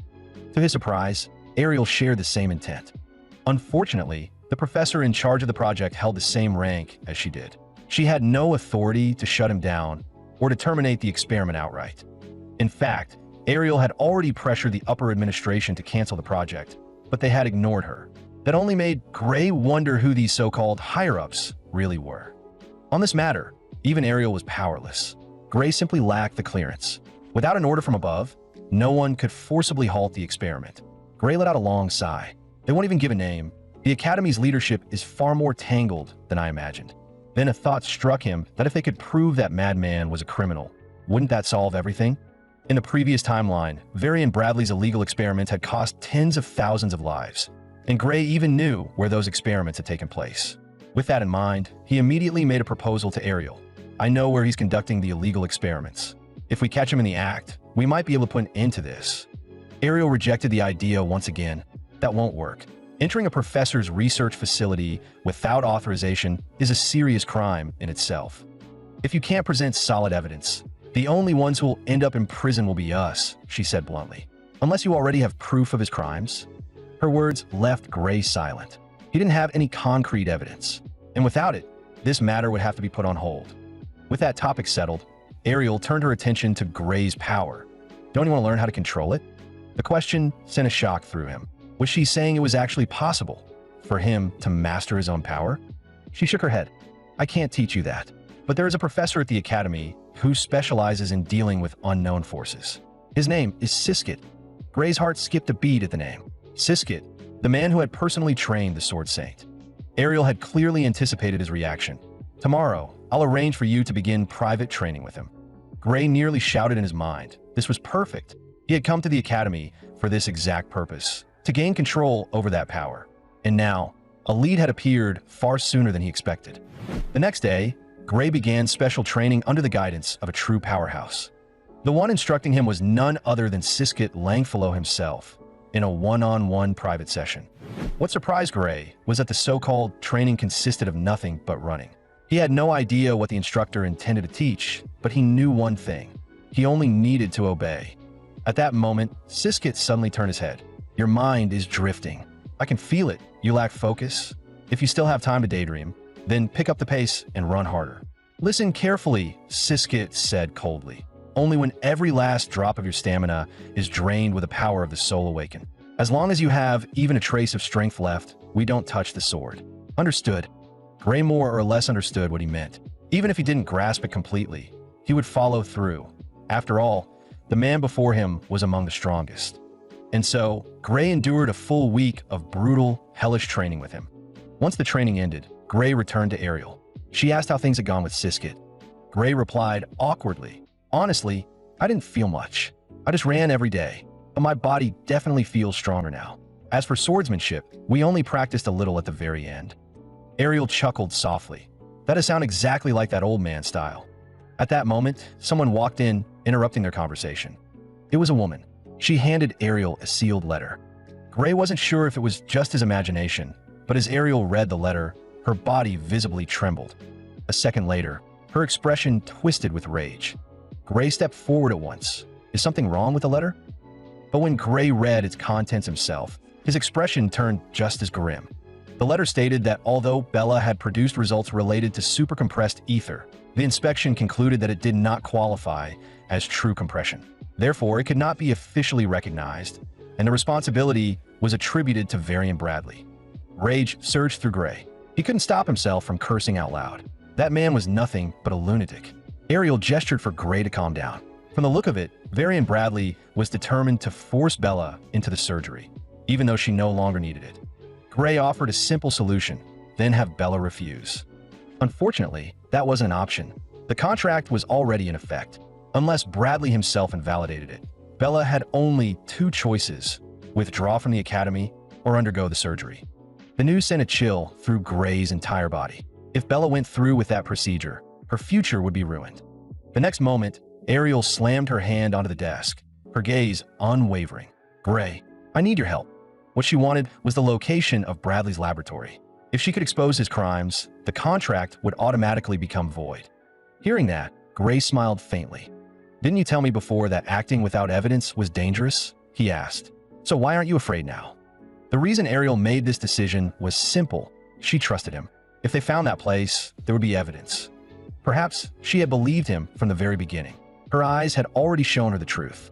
She was certain now that everything Gray had said was real. It had just taken her this long to fully accept it. Gray replied calmly, "You should have trusted me sooner. I hope you'll trust me more from now on. I won't lie to you."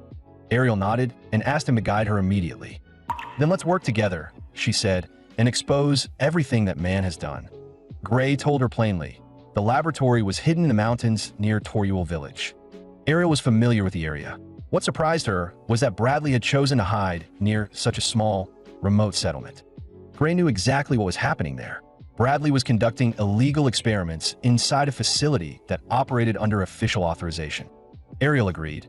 It was an ideal location for secret research. More importantly, the Academy never interfered with another professor's laboratory. As long as they obtained concrete evidence, they wouldn't be accused of trespassing. At that moment, the door suddenly opened and Bella stepped inside. Her expression was heavy as she looked at them. "Professor Gray, I received this letter today as well." Ariel immediately stepped forward, catching the letter between her fingers. She told Bella not to worry. She and Gray would handle this matter. Bella had already guessed what Ariel intended to do. "Professor, are you really going to confront them for my sake?" she asked. And alone, Ariel paused, a faint smile forming at the corner of her lips. She turned back toward Bella, her voice calm and resolute. "I alone am enough." Bella still couldn't put her mind at ease and instinctively looked toward Gray. At that moment, Gray asked Ariel to wait. He said he wanted to go with her. Bella agreed immediately. This concerned her very life. There was no way she could stay behind. Ariel felt a headache coming on. "You're dealing with a madman who has repeatedly conducted dangerous human experiments," she said grimly. "If he captures either of you, no one knows what he'll do. I can't let you risk yourselves by going there." Gray disagreed. "If you go alone, that's even more dangerous," he said. "If I use the same power I used to defeat the Ogre General, I should be able to support you. Besides, if something happens to you, I'd be expelled immediately as a God's Eye student. So please, at least let us choose our own fate. We won't be a burden. We'll be your help."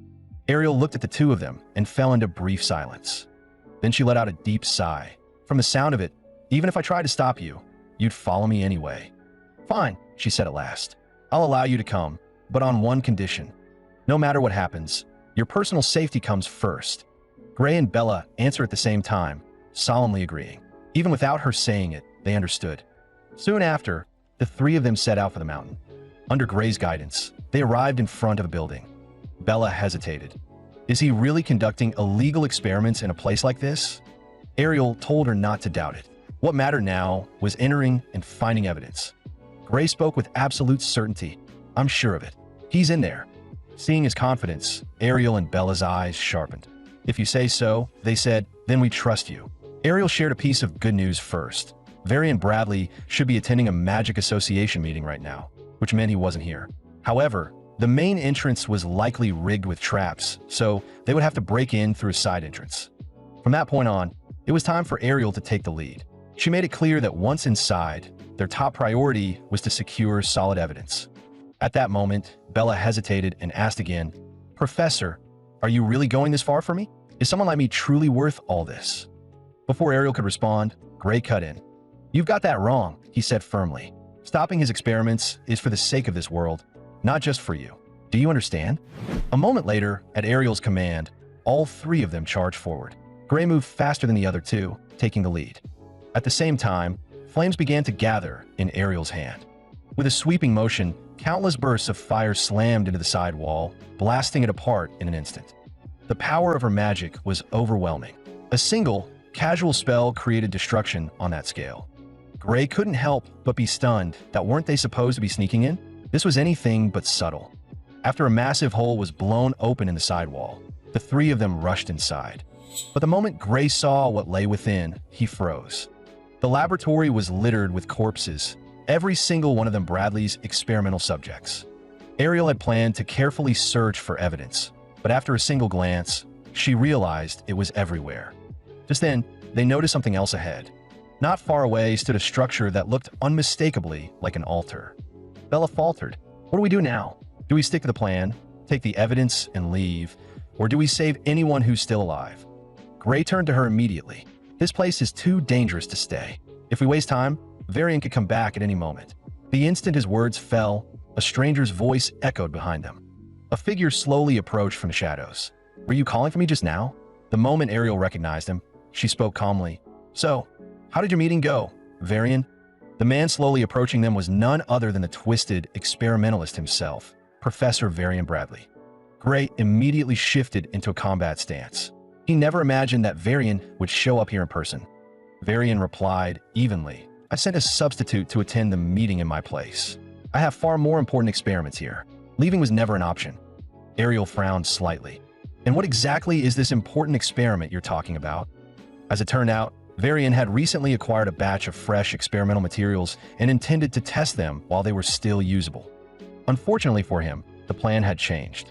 Their intrusion forced him to revise it on the spot. Even Ariel's expression hardened. What an intense, killing intent.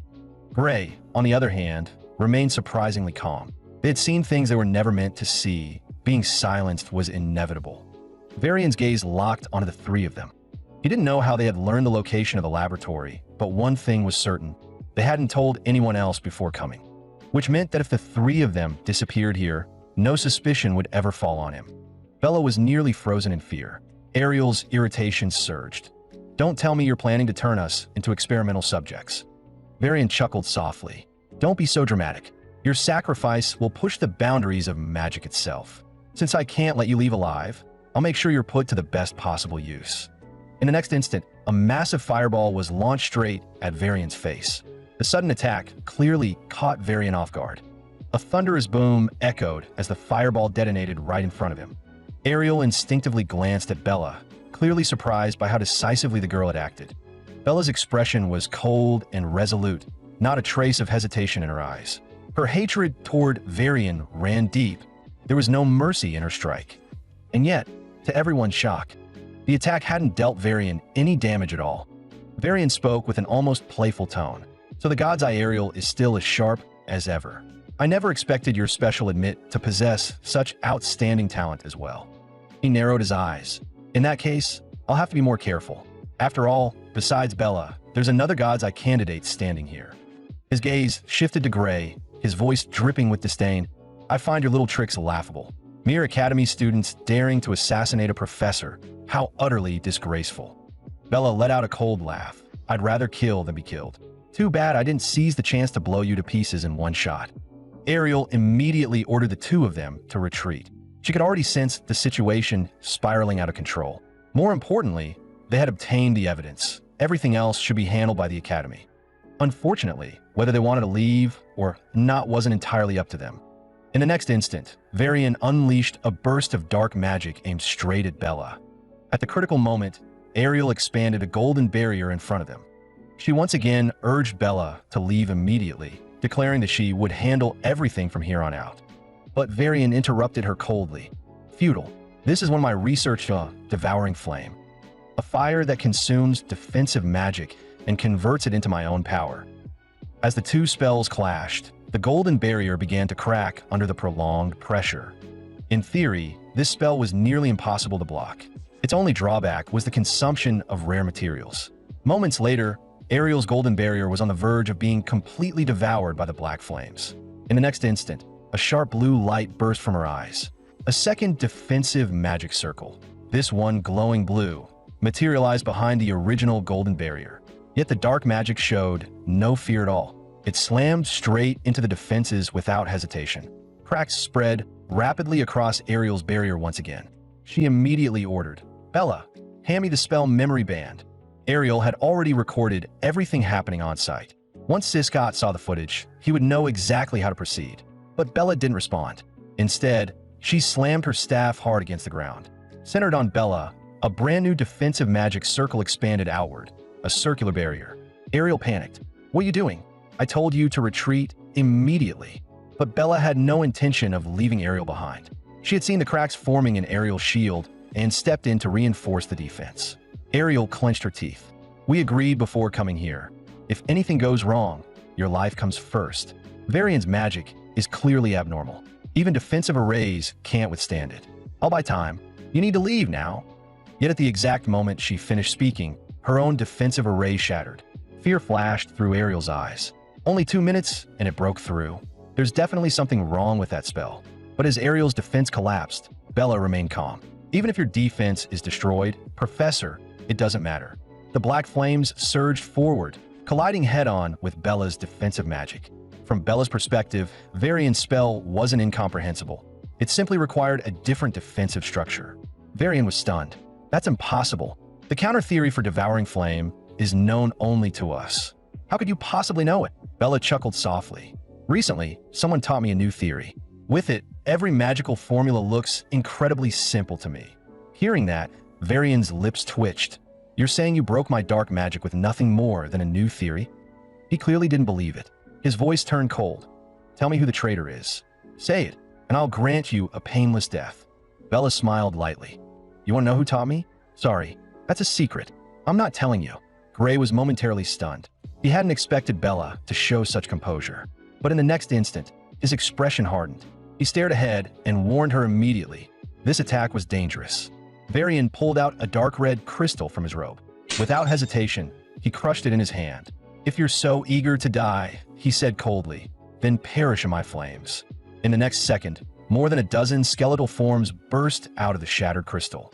They twisted together like tangled ropes, rapidly merging into a single mass. Then a grotesque, gaping maw formed and lunged straight toward Gray. Gray warned Bella again. She replied that she could still hold on. Even so, panic crept in. Her mana reserves were nearly depleted. Varian noticed it instantly. "With your reserves, you'll last 1 more minute at best." Bella shouted anxiously, "Professor, attack him now. I'll maintain the defense at full power." At those words, a sharp blue light flared in Ariel's eyes. Her gods, I analyzed Varian's spell structure at high speed, searching for its weak point. Once found, she could project magic beyond the barrier. She lifted her hand slightly. A thin thread of electricity slipped past the shield. After confirming the weakness, Ariel unleashed everything. Lightning erupted across her entire body. With a fierce shout, she sent all the thunder crashing into Varian's dark magic. The lightning struck with incredible speed and force, but the result was grim. The moment the lightning touched the dark spell, it was devoured, erased completely. Varian snorted. "A counterattack? Don't be ridiculous. At this rate, you won't even be able to touch me." Ariel immediately sensed something was wrong. To think that this dark magic has such powerful, devouring abilities. If she remembered correctly, Ariel's offensive magic was the weakest among the faculty members, and Varian was clearly using the fire element to absorb her magical attacks. Just then, Bella could no longer hold on. She gasped and said, "My mana is nearly depleted. What do we do now?" If one looked closely, they would see Bella's hands and entire body trembling. Just standing, there was already a great strain on her. Ariel was at a loss. "This is exactly why I told you to leave earlier. You all still underestimate Varian Bradley." The situation had now reached a critical point, and at that moment, Gray stepped forward. He smiled lightly. "Leave this to me. You two rest. It's time for the backup to take the stage." Ariel and Bella were stunned. "You're saying that the things we can't handle, you think you can solve them?" Bella was skeptical. "Your sword won't even reach him." Gray replied nonchalantly, "It doesn't matter. Just watch me handle this." Ariel seemed to realize something. "Are you sure you want to do this? Using that power again might cost you your life. Even if you survive, your healing arm might never recover." Upon hearing that, Gray smiled softly. "I'd rather die alone than have all three of us die here." Meanwhile, Varian, his vision obscured by dark magic, couldn't see the situation clearly, but he noticed a red light slowly expanding. Then he saw a young man swing a sword in the air, but the perspective was inverted. The reason for the inverted perspective was because Varian Bradley's head had been severed by Gray. With a single strike, Gray killed Varian. The power of that blow was something Varian couldn't possibly defend against. Gray's expression turned stern. "Someone like you should have died long ago." What stood before them now was nothing but Varian's headless body. Bella was in complete disbelief. That strike had completely shattered her worldview. Thud. Varian's body and head both dropped to the ground. Ariel, even though she had seen the aftermath of the Ogre General's battle, widened her eyes in shock. Seeing this firsthand was overwhelming. If this were to be told to anyone, no one would believe it. It was just too shocking. At that moment, Bella noticed fragments of stone falling from above. The next second, the entire ceiling collapsed as massive chunks of stone crashed down. The power of that single strike had clearly reached the structure overhead. Just then, light footsteps moved forward, and with every step, ripples spread beneath them. In the next instant, countless pink laser-like spells rose from the ground, freezing every falling rock in place. Professor Ariel was still caught in the shock of what had just happened. Varian Bradley's magic had restrained her earlier, but dealing with this was effortless by comparison. She then turned her gaze toward Gray. "By the way, how's your body holding up? That attack was far more powerful than I expected." With a dull clatter, the sword slipped from Gray's hand and hit the ground. Gray himself didn't understand why, only that his dominant hand throbbed with pain, accompanied by a numbing sensation. He bent down, picked up the sword again, and said, "You don't need to worry. I can still move." Seeing this, Ariel let out a light chuckle. "That's a lot better than before. Looks like your training is finally paying off." Gray agreed with her assessment. "If the one who used that move back in the village had been the current me, I'd have only ended up with a sore arm. Before, I would have passed out for days, and when I woke up, I couldn't even move my arm. Looks like that week of training with the Sword Saint was worth it." What Gray didn't realize was that Professor Ariel's attention had already fixed itself on his right hand. Moments earlier, she had used the God's Eye to examine the structure of his right arm once more, and it seemed to have suffered fresh damage. Walking toward him, she said softly, "Thanks to you, we survived. Still, I'm sorry you had to draw on that power again." Gray told her not to worry about it. "I was the one who insisted on stopping Varian Bradley in the first place." Even so, Professor Ariel remained determined to thank him properly. Then her next words made Gray pause. She told him not to use that power again for the time being. Almost pleading, Ariel said, "Please, you have to trust my God's Eye. If you don't, the damage may become irreversible." Hearing this, Gray froze for a moment, then nodded to show he understood. At that moment, Bella spoke up from behind him, asking whether what she had seen earlier counted as magic, and if so, why she hadn't sensed any ether fluctuations at all. In truth, explaining power of that magnitude as magic seemed almost impossible. So what kind of force had he actually used? Ariel cut her off before she could dig any deeper. "I'm sorry, but I need you to stop pursuing this matter. And please, don't mention anything you witnessed here to anyone." Bella, like an endlessly curious child, kept pressing for answers. Ariel sighed in quiet frustration and raised her hand, magic steadily gathering around her fingers. Her expression turned solemn as she addressed Bella. "If you can't agree to my terms, then I'll have no choice but to erase your memories. You have two options, memory erasure or a magic contract." The words startled Bella. Naturally, she had no desire to lose her memories, so she chose to sign the magic contract. Hearing her decision, Ariel immediately formed a magic contract, letting it float in front of Bella. Without hesitation, Bella signed her name, signaling that the matter was settled and she would not ask about it again. Ariel then asked Gray how he wanted to proceed. Gray replied that while he was concerned about the experiments as well, the most urgent priority was helping these people find release. Though they looked no different from corpses on the surface, they were actually just trapped under magical hypnosis. Ariel snapped her fingers. They're not in immediate danger, but to be safe, we should transfer them to the Academy Medical Facility. In the next instant, a mass of golden light appeared before everyone's eyes. The light enveloped all the test subjects present, providing at least temporary protection from outside harm. With the test subjects secured, Ariel suggested continuing the investigation. But as she surveyed the area once more, what she saw still defied belief. Illegal experiments were being carried out right before her eyes, nearly all of them involving human sacrifice to create magical catalysts or enhance magical aptitude. Every single experiment was brutal beyond words. Ariel found no experiments connected to the purger, which raised a troubling question. Were those experiments carried out somewhere else? Gray found it just as strange. In his past world, this place had been the site of a catastrophe that claimed tens of thousands of lives. There was no way that merely producing magical catalysts could have caused something on that scale. Suddenly, Gray's eyes widened as a memory resurfaced. In his previous world, the thing that killed all those people wasn't magic at all. It was miasma surging up from the ground. Realizing this, Gray quickly called out to Ariel and Bella ahead of him. Bella looked confused. Did you think of something? You look really tense. And it wasn't without reason. Gray had a growing sense that something dangerous lay beneath them. If it really turned out to be the purger, the discovery would be shocking. He explained his suspicions to Ariel, suggesting that there might be a hidden passage underground. Ariel glanced at the ground with doubt. It didn't seem likely. Who would build an experimental facility beneath the earth? For God's eye swept across every crack in the ground, but unfortunately, it revealed no hidden passageways. That made Gray's theory seem increasingly unlikely. Just as Ariel was about to share her conclusion, her gaze suddenly froze. She immediately told Gray and Bella to stay where they were, then jogged forward on her own. Crouching down, she began to examine the ground with intense focus. The power of the gods, I activated once more. The traces were faint, but she could sense remnants of short-distance teleportation magic. It might be a space that could only be accessed through teleportation. Judging by the residual signatures, the teleport distance was roughly 300 meters, and whatever lay, there was likely significant. After hearing her assessment, Gray asked whether it was possible to reach a point 300 meters underground. Ariel replied that she could open a short-distance teleport gate. She snapped her fingers. Then let's find out. In the next instant, a magic circle appeared before them. If there was truly nothing on the other side, the gate should open straight into solid earth. Moments later, the teleportation circle Ariel had formed slowly opened. What lay beyond it left all three of them frozen in shock. Ahead of them stood clusters of small buildings, varying in size.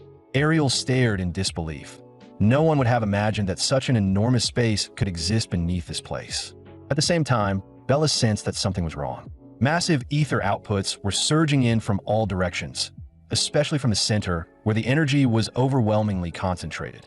The direction she pointed to was a small building at the very heart of the area, encircled by several towering pillars. A look of shock appeared in Ariel's eyes. This wasn't just ether. There was another force mixed in, something entirely different from magic. It was leaking out from that spot, and its sheer power surpassed anything she had ever encountered. Hearing this, Gray already had a guess. That unfamiliar force, could it be? Ariel cut him off immediately. You're right. The power sealed inside that small chamber is the power of the purger. The three of them moved deeper into the space, stopping before a solitary door standing ahead of them.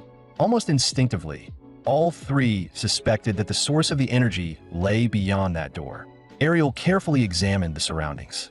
While the presence of that power was undeniable, there was no sign of the purger itself. She then tried opening the door, but nothing happened. It was clear to her that the door carried no power of its own. Rather than a seal, it seemed to exist purely as a symbolic component of a ritual, which meant the power wasn't coming from behind the door at all. Ariel shifted her gaze to a nearby violet container-like device, concluding that the true core storing the energy was inside that magical apparatus. What followed was an incredibly bold move on her part. Seeing her action, Gray was stunned. Are you insane? Are you trying to summon the purger? Bella also realized how dangerous the device was and instinctively tried to stop her. Ariel, however, remained calm. Don't move. My gods, I already confirmed it. This device can't actually summon the purger, so there's no need to panic. A sharp cracking sound echoed as if space itself were tearing apart. The crack quickly widened, revealing nothing but pitch-black darkness inside. Gray and Bella were left speechless as the space itself was being torn open. Professor, what did you do? Under Ariel's intervention, thin strands of black energy were drawn out from within the rift. Gray stared at the dark energy without blinking. There was no doubt about it. This was the purger's power. At that moment, Ariel finally grasped the truth. The device had never been meant to summon the purger. Its real function was to tear open a minuscule crack at the edge of the purger's domain and siphon the leaking energy. At the center of the room, a mass of black energy floated restlessly, pulsing as if unbound. The core used to crystallize that power was most likely human life itself. From the traces left behind, at least 10 souls had been consumed, and during the shaping process, far more lives were likely sacrificed. Every conclusion came from what Ariel had seen through the god's eye. Based on her observations, a large portion of the people they had seen upstairs had already been taken away and used as raw materials. Bella frowned in confusion.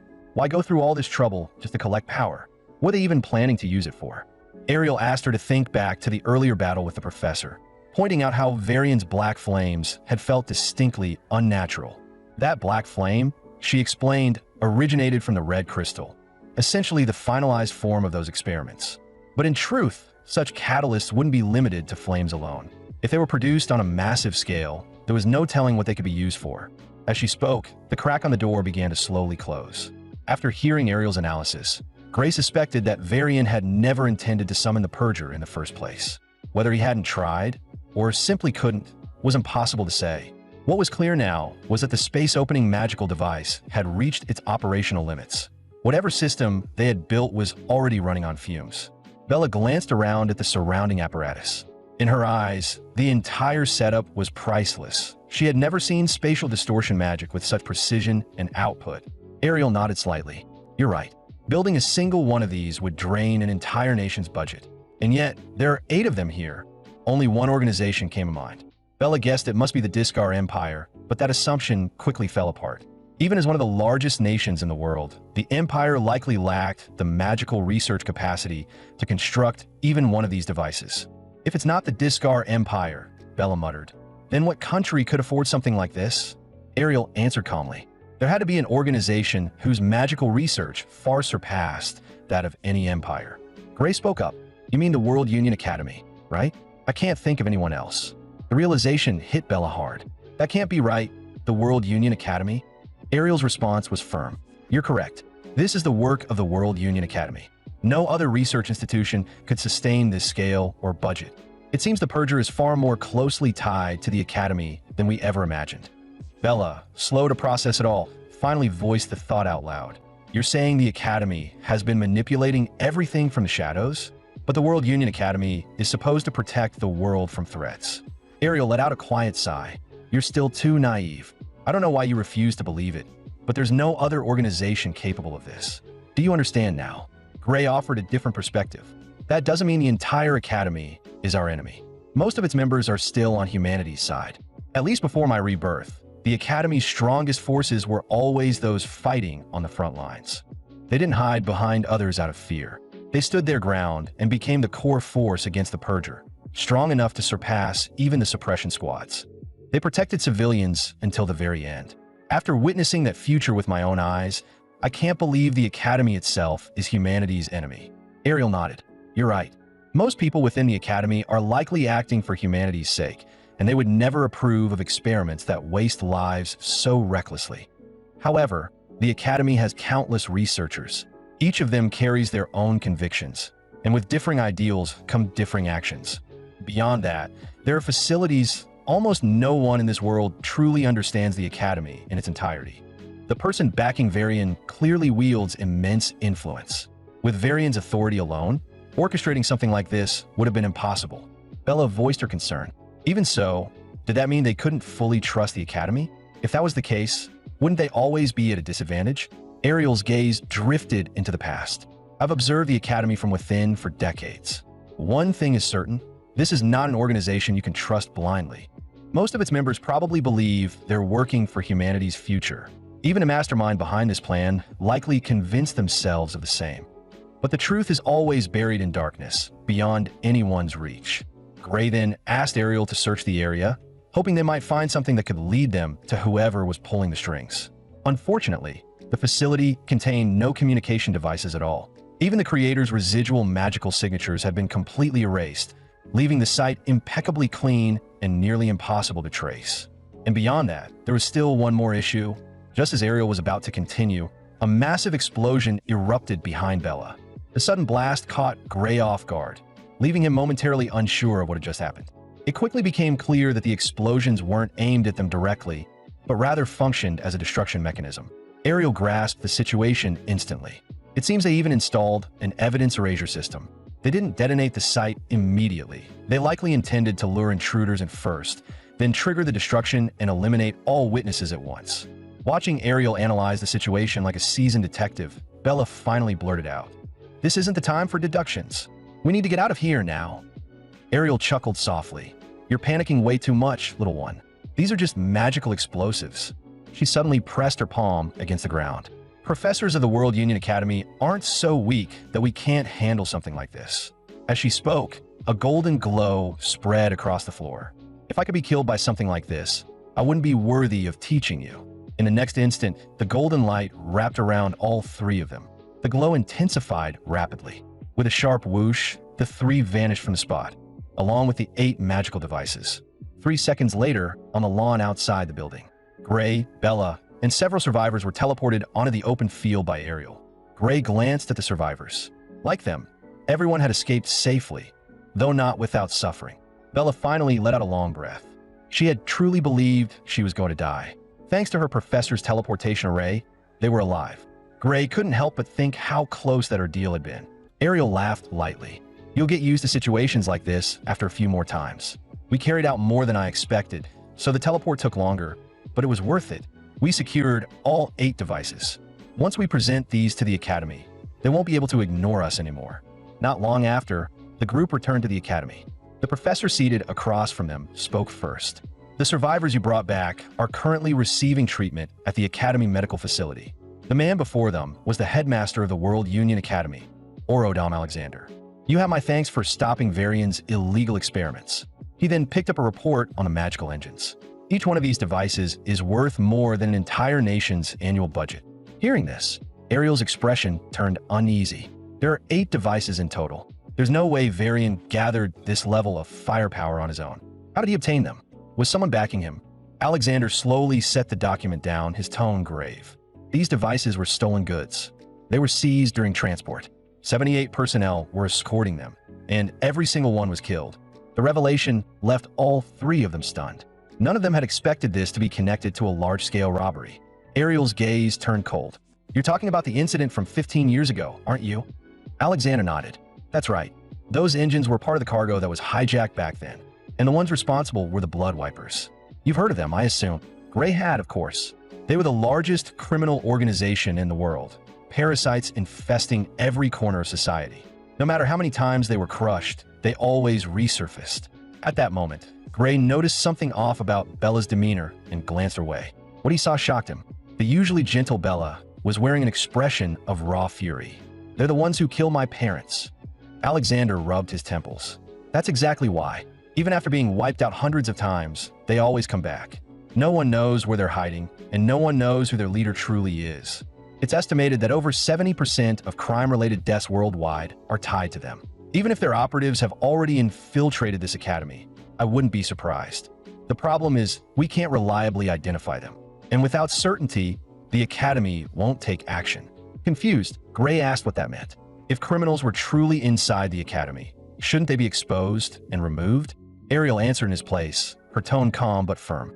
"That's how the academy operates now.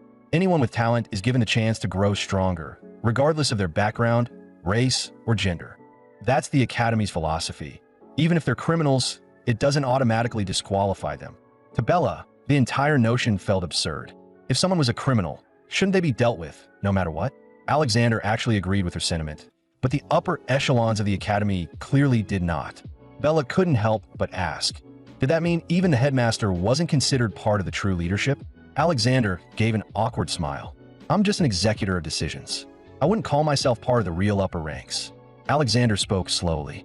Though he was the Academy's public figurehead in name, the authority he actually wielded was laughably small.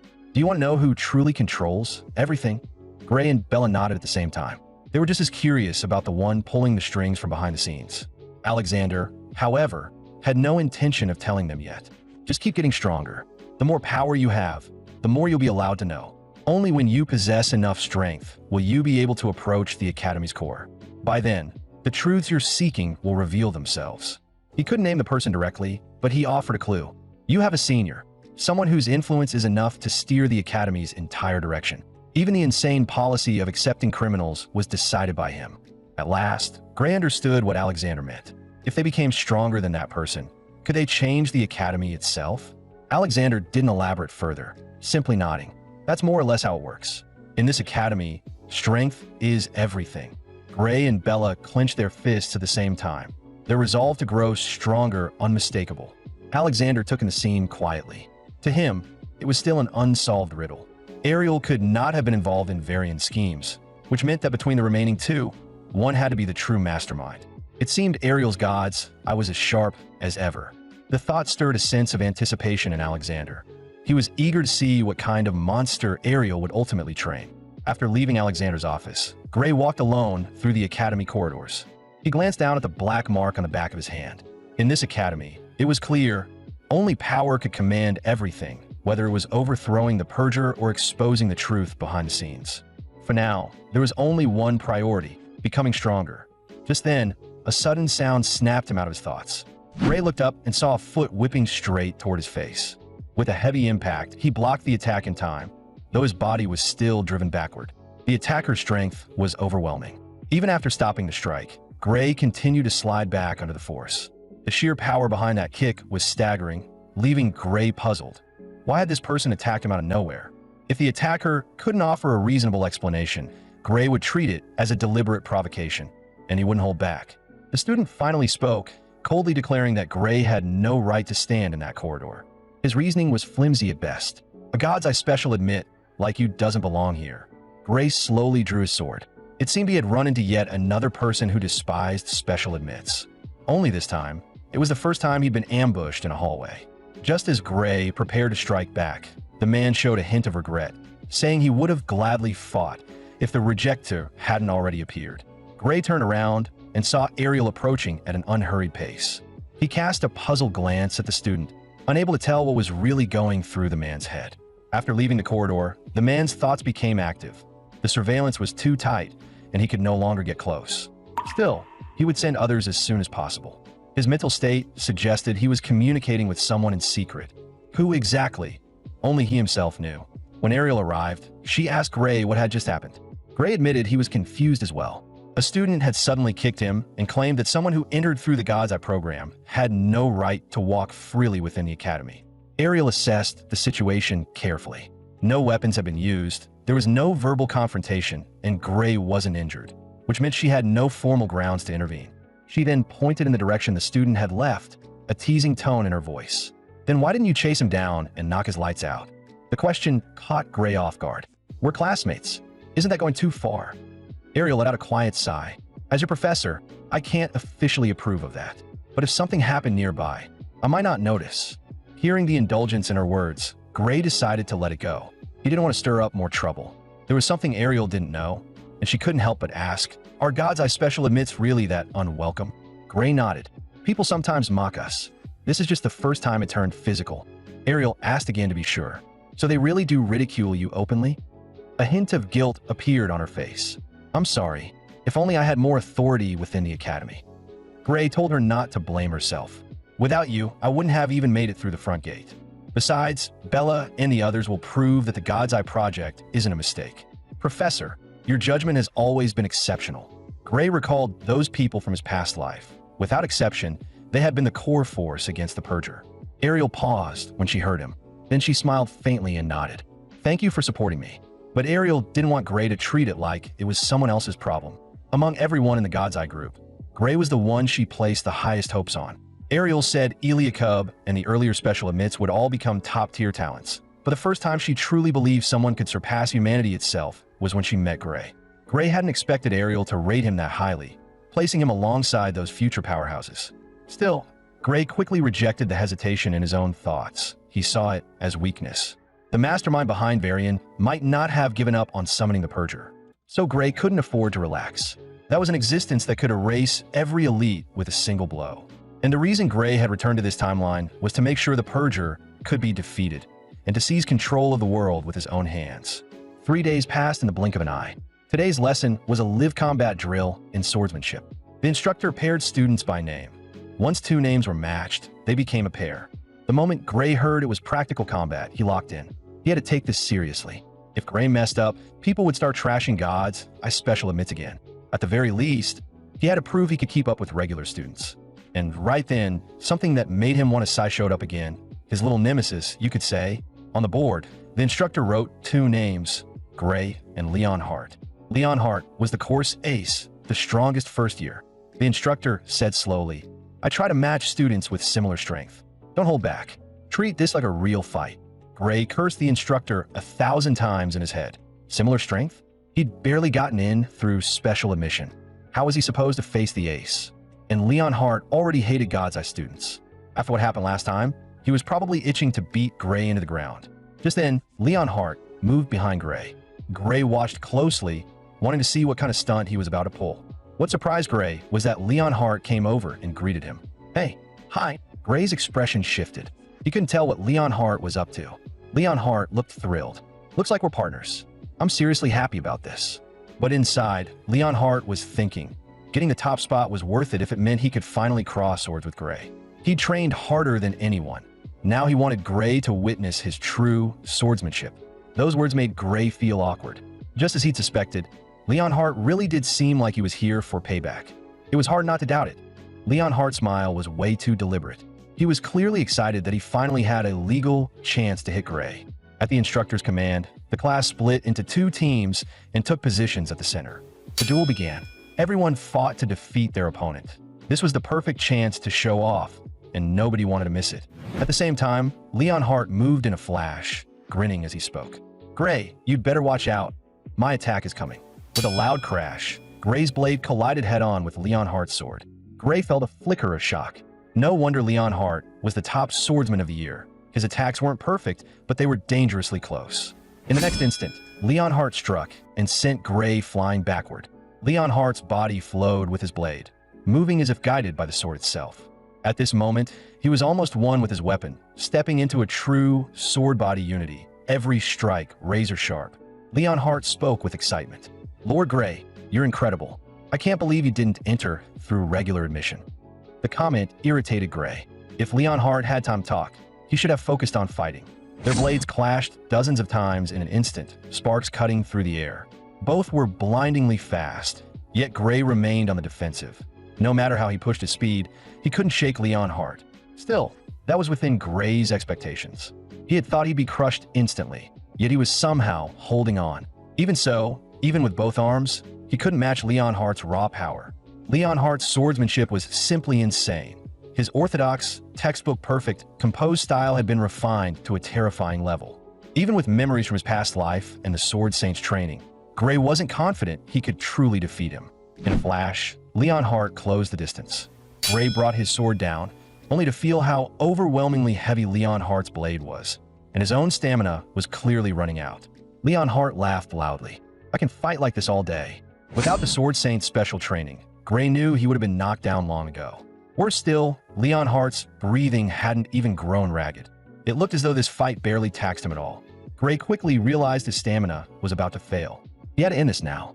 The professor's earlier words suddenly echoed in his mind. Treat this duel as a real battle. As Gray turned those words over in his head, a solution finally took shape. At the same time, Leon Hart's sword came crashing down again. At the instant of the strike, Gray ducked low. His wrist twisted sharply. Leon Hart's eyes widened in surprise, clearly not expecting that response. With a dull thud, Gray kicked Leon Hart's ankle. To Leon Hart's shock, his body was sent flying into the air. As Leon Hart lost his balance, Gray seized the moment to counterattack. Leon Hart finally understood. This duel had become a true fight to the death. Even so, he knew he could not afford to lose. In the next heartbeat, Gray's sword stopped at Leon Hart's throat, while Leon Hart's blade rested just as precisely against Gray's neck. The distance between them was razor thin. One step closer, and both would have died. Gray reached out to help Leon Hart up, ready to call the match a draw. But Leon Hart clearly didn't see it as a simple tie. In that situation, all Leon Hart had done was swing his sword. Gray, however, was different. If he had wanted to, he could have pierced Leon Hart's heart. Leon Hart spoke calmly. "This was only a simulation. That's why you forced yourself to stop your blade at my neck, right?" Gray chuckled. Even with all those protective runes, pointing a sword at someone's heart in a mock duel feels a bit excessive. Leon Hart seemed to let it go. "Then that means I lost. Lord Gray, you're truly strong." With a smile, Leon Hart turned and walked away. "Thanks to you, I finally understand the difference between real combat and fencing practice. And that battle isn't just about swordsmanship." Gray told him not to take it so seriously. From a class perspective, what he'd done could almost be considered cheating. Leon Hart didn't seem to listen. The instructor had said to treat training as real combat, and in real combat, cheating doesn't exist. Even as he spoke, his footsteps slowed and came to a stop. "Lord Gray, how about another round?" His face was faintly flushed as he said it. Gray felt utterly speechless. They had just finished, and his stamina hadn't even recovered yet. He knew full well that his win had come from catching Leon Hart off guard. Head on, he stood no chance. This wasn't about technique anymore. Leon Hart's endurance completely overwhelmed his own. At that moment, someone suddenly stepped forward and shouted for them to stop. He declared that whether it was combat training or not, this was still a swordsmanship class, and no one was allowed to use anything beyond sword techniques. And someone like you, a trash special admit, has no business being paired with top students. Don't get cocky just because you know a little magic. Got it. Gray hadn't expected the blame to be dumped entirely on him, especially since he hadn't decided the pairing. Fortunately, Leon Hart stepped in to defend him. The professor decided it. Gray is the only one qualified to fight me. Mind your own business. The instructor was drawn over by the argument and confirmed it outright. The pairing had been his decision, and he had said he would match students of similar strength. He stated clearly that Gray was the only one capable of facing Leon Hart head-on. Leon Hart nodded in satisfaction. The instructor's judgment was spot on. Seeing the other students still dissatisfied, the instructor added, "If you're that unhappy, step up yourself. Beat Gray, and you can challenge Leon Hart." The student's face lit up with excitement. That was exactly what he wanted. He bragged that he had entered the academy by defeating an examiner, and shouldn't be lumped together with barely passing students, or those who failed outright. Unbeknownst to him, Leon Hart sneered inwardly. Judging Lord Gray by admission status alone, without understanding his true strength, reminded Leon Hart of his past self, and people like that usually end up regretting it. Leon saw this as a perfect opportunity. Gray's strength could finally be acknowledged by everyone through this fight. Leon shot an angry glare at the student ahead, practically wanting to tear him apart. He had barely gotten a chance to spar one-on-one with Lord Gray, only for it to be interrupted. A chill ran down the student's spine as he looked up, meeting Leon's furious expression head-on. Leon thought coldly, "Just for interrupting this, you deserve to die." Now the student was confused. He couldn't understand why Leon was angry at him. Wasn't Leon always the one who opposed special admits? The instructor turned to Gray and asked whether he was willing to accept the challenge. Gray didn't know how strong his opponent truly was, but if the student had entered through regular exams, this wouldn't be an easy match. At the very least, his opponent's stamina and strength were certainly superior. Even the Sword Saint's brutal training couldn't fully compensate for years of structured nutrition and physical conditioning. Gray wasn't overly confident in his technique, but he doubted that losing would get him expelled. The instructor nodded. "You won't be expelled if you lose. This is just a practice class, but don't hold back." Gray accepted the challenge, raising his sword and settling into a combat stance. As the match began, the student rushed toward Gray at astonishing speed. He shouted arrogantly that it was time for special admits to learn their place and understand their role. The next instant, their swords collided head-on. What surprised Gray was that the impact wasn't heavy at all. With a slight exertion of force, he sent the student flying backward. The student froze in shock, clearly not expecting to be overpowered. Gray remained serious. The opponent's strength wasn't remarkable. He was likely holding something back. Without a powerful trump card, that level of arrogance wouldn't make sense. Unexpectedly, Gray's casual follow-up strike actually drew blood. The student was knocked straight back once more. Gray hurried over, asking if he was okay, explaining that he had aimed for the sword but accidentally struck his face, assuming he would dodge. Moments later, the student struggled to his feet, and picked up his sword again. Crying, he shouted for another round, insisting that Gray had only caught him off guard.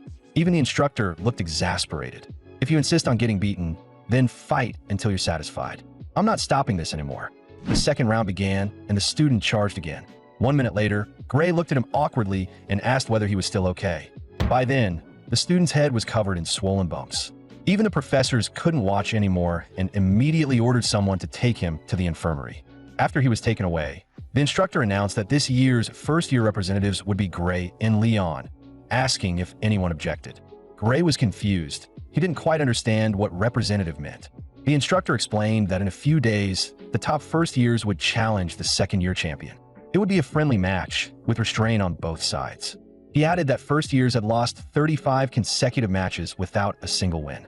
But this year might be different. With Gray and Leon, both swordsmanship prodigies, they might finally turn the tide. The teacher's words shocked him. 35 consecutive defeats. Was the gap between first years and second years really that overwhelming? The teacher nodded. In the academy, a single year made all the difference. Losing was the norm, even expected. If a first year could put up a decent fight, that alone was impressive.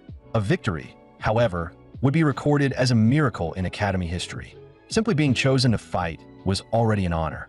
With that, the teacher left, telling them not to be nervous and to simply enjoy the match. Stroking his chin, he pondered the teacher's calm demeanor. Perhaps inter-grade battles were not as grim as he had imagined. Still, as a God's Eye special admit, this was the perfect chance to prove he was truly capable of fighting. Training was no longer optional. Elsewhere, the academy's professors gathered for what would be their final meeting, centered on a proposal submitted by Budra. Budra proposed expelling Amy White, a God's Eye special admit. The motion came directly from the magic department professor himself. Ariel immediately objected. She questioned why such a proposal was even raised, stating that God's Eye students fell under her authority.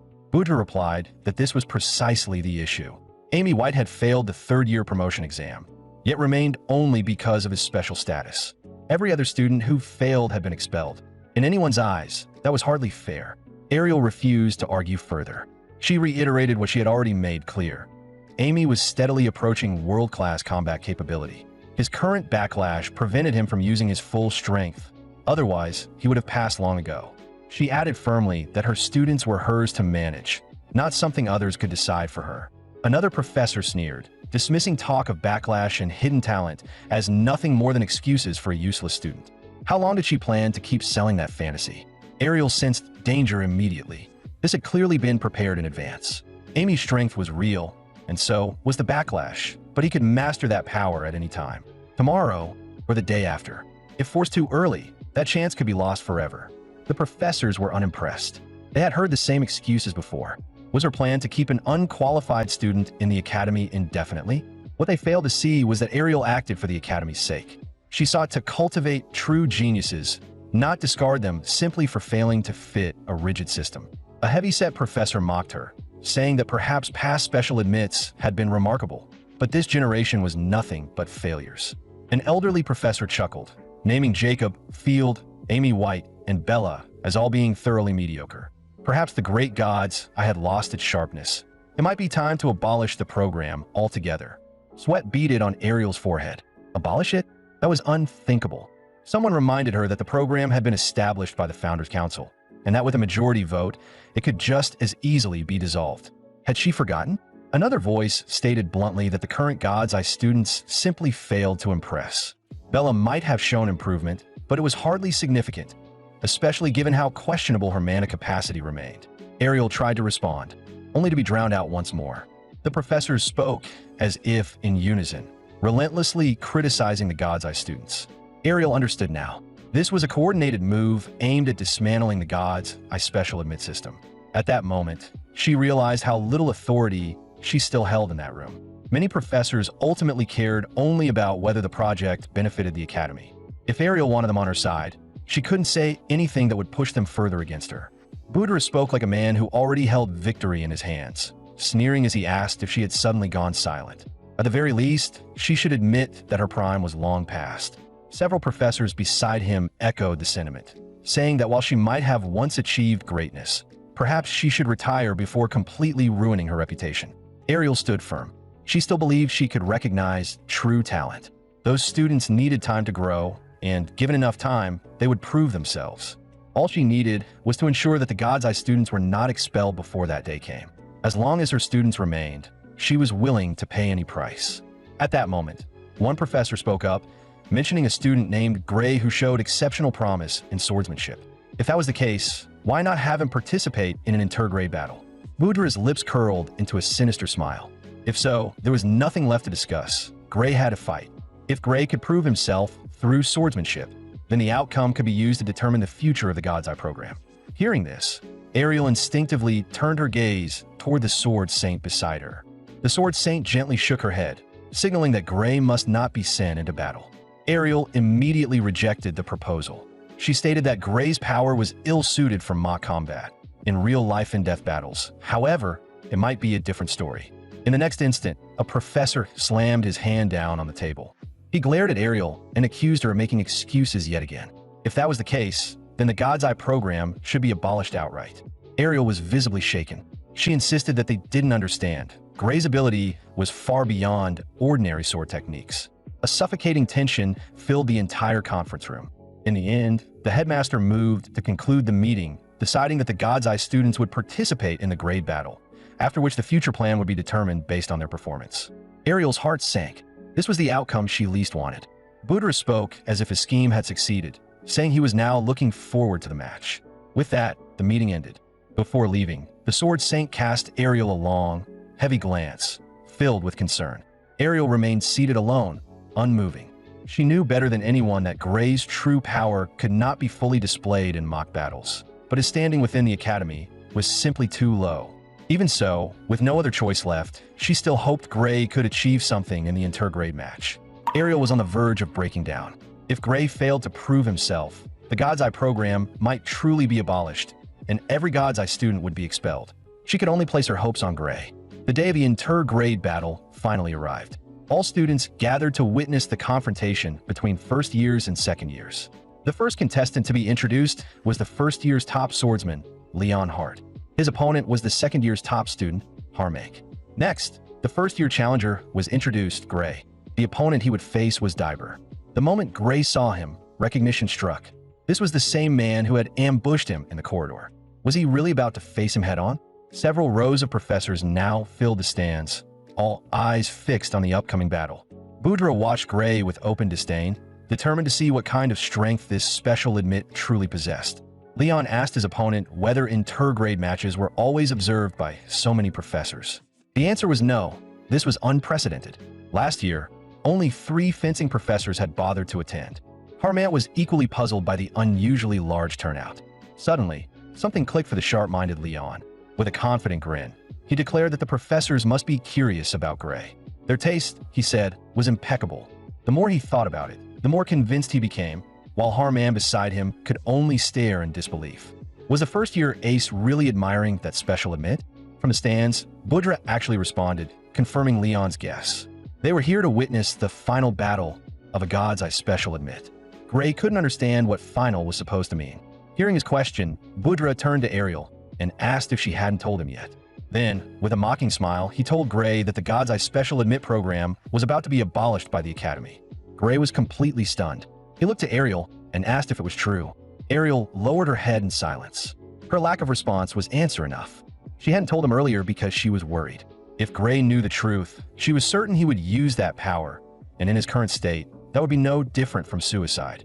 Forcing a faint smile, she tried to reassure him, saying that Budra was only trying to distract him. He should ignore it and focus on the fight. Even so, Gray noticed her hands trembling ever so slightly. He slowly closed his eyes and spoke calmly. Since the professor had already said as much, Budra snorted from the side, saying they were free to go ahead and make fools of themselves. In his eyes, once Gray suffered a pitiful defeat, the other professors would finally realize that Ariel and the gods had lost their former edge. Gray then finished what he had left unsaid. Since the professor had spoken, he couldn't simply stand by. Budra's expression finally showed a hint of surprise. Gray stated clearly that he didn't care if he himself was humiliated, but he would never allow anyone to question Professor Ariel's judgment. Ariel looked equally shocked. She hadn't expected Gray to say something like that in public. Budra pointed at Gray and sneered, saying he couldn't see what power Ariel had supposedly sensed in him. Unlike her, Most of the professors who hadn't gone senile were convinced Gray would lose miserably. Instead of anger, Gray felt a spark of excitement.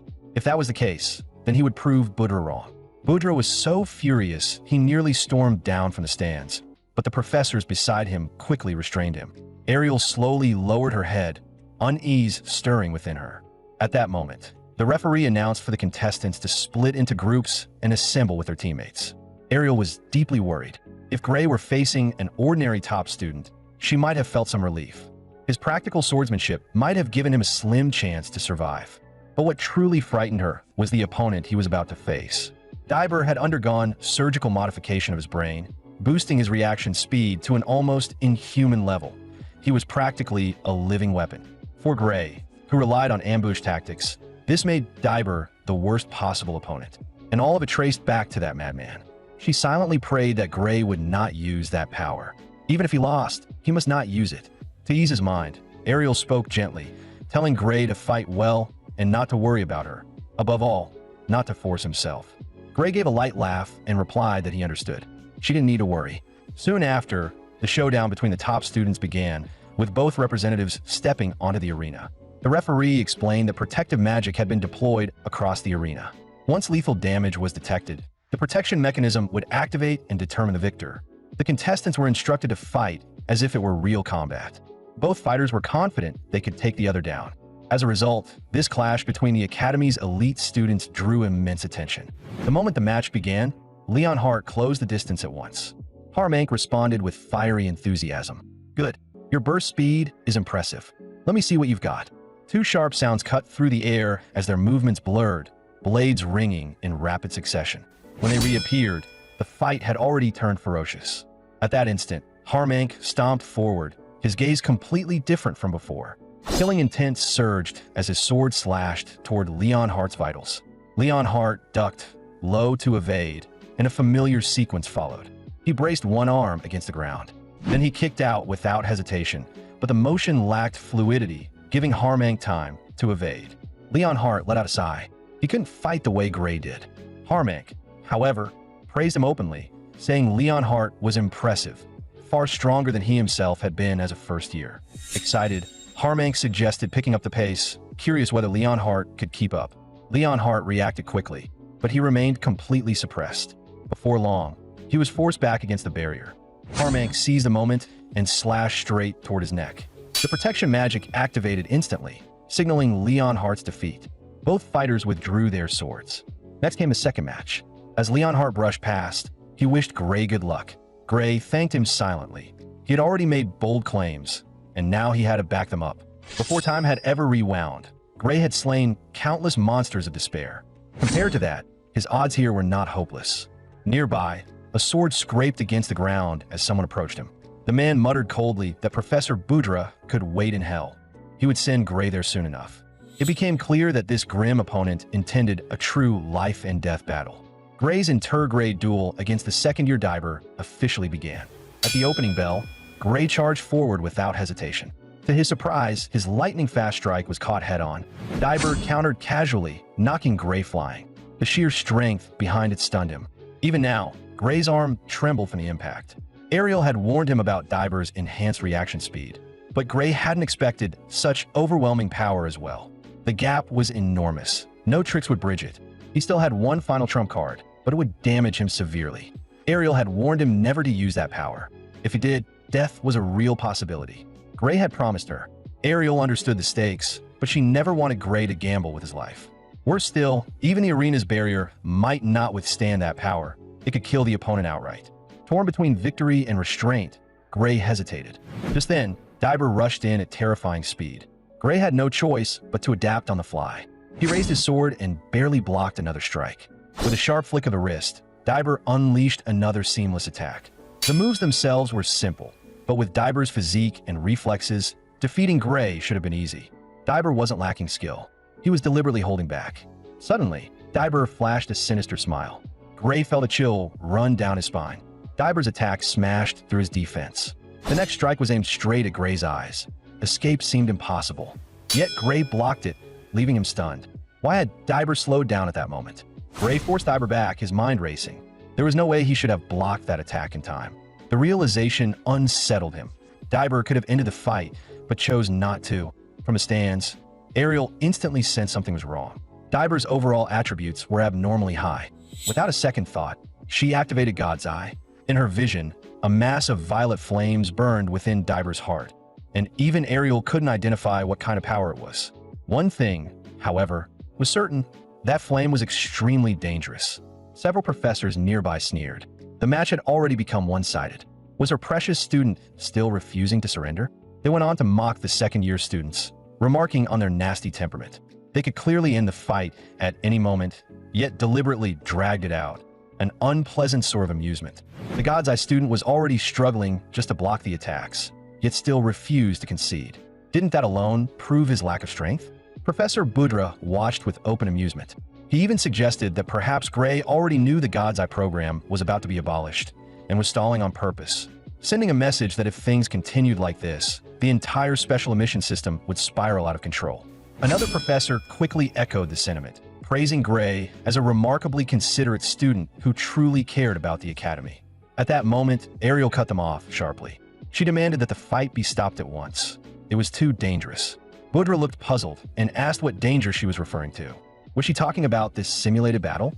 One professor assumed Ariel simply didn't know and calmly explained that the arena was protected by powerful defensive spells. Any attack capable of causing fatal harm would be automatically blocked.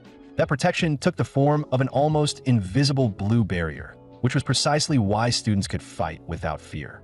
Unless there was another reason, Ariel demanded that the fight be stopped immediately. She understood that well enough, but it still wasn't enough to protect Gray. The moment her words fell, a terrifying surge of energy erupted from Daiber. Black miasma spilled outward, spreading even toward the stands. A chill ran through Ariel. Her sense of dread intensified. Something was clearly wrong with him. Daiber wasn't just fighting. He intended to kill Gray. Daiber assumed an opening stance, dark energy coiling around his blade. With a thunderous crack, he swung without hesitation, sending a blade wave tearing straight ahead.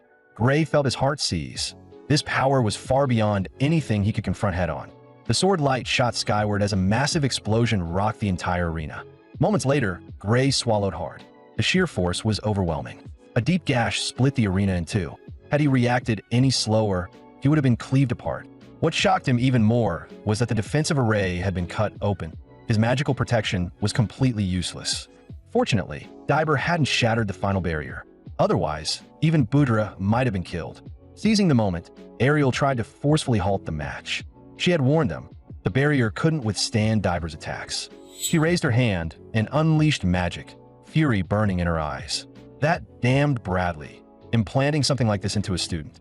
Ariel attempted to break the defensive formation and enter the arena to restrain Daiber herself. But her power wasn't enough to breach the barrier, leaving her unable to deploy binding magic. Left with no choice, she shouted to those behind her that this was an emergency. The barrier had to be lifted and the match canceled. Otherwise, people would die. The professors were already paralyzed by fear, unable to respond. It was a grim preview of why they would be the first to flee when humanity faced true catastrophe.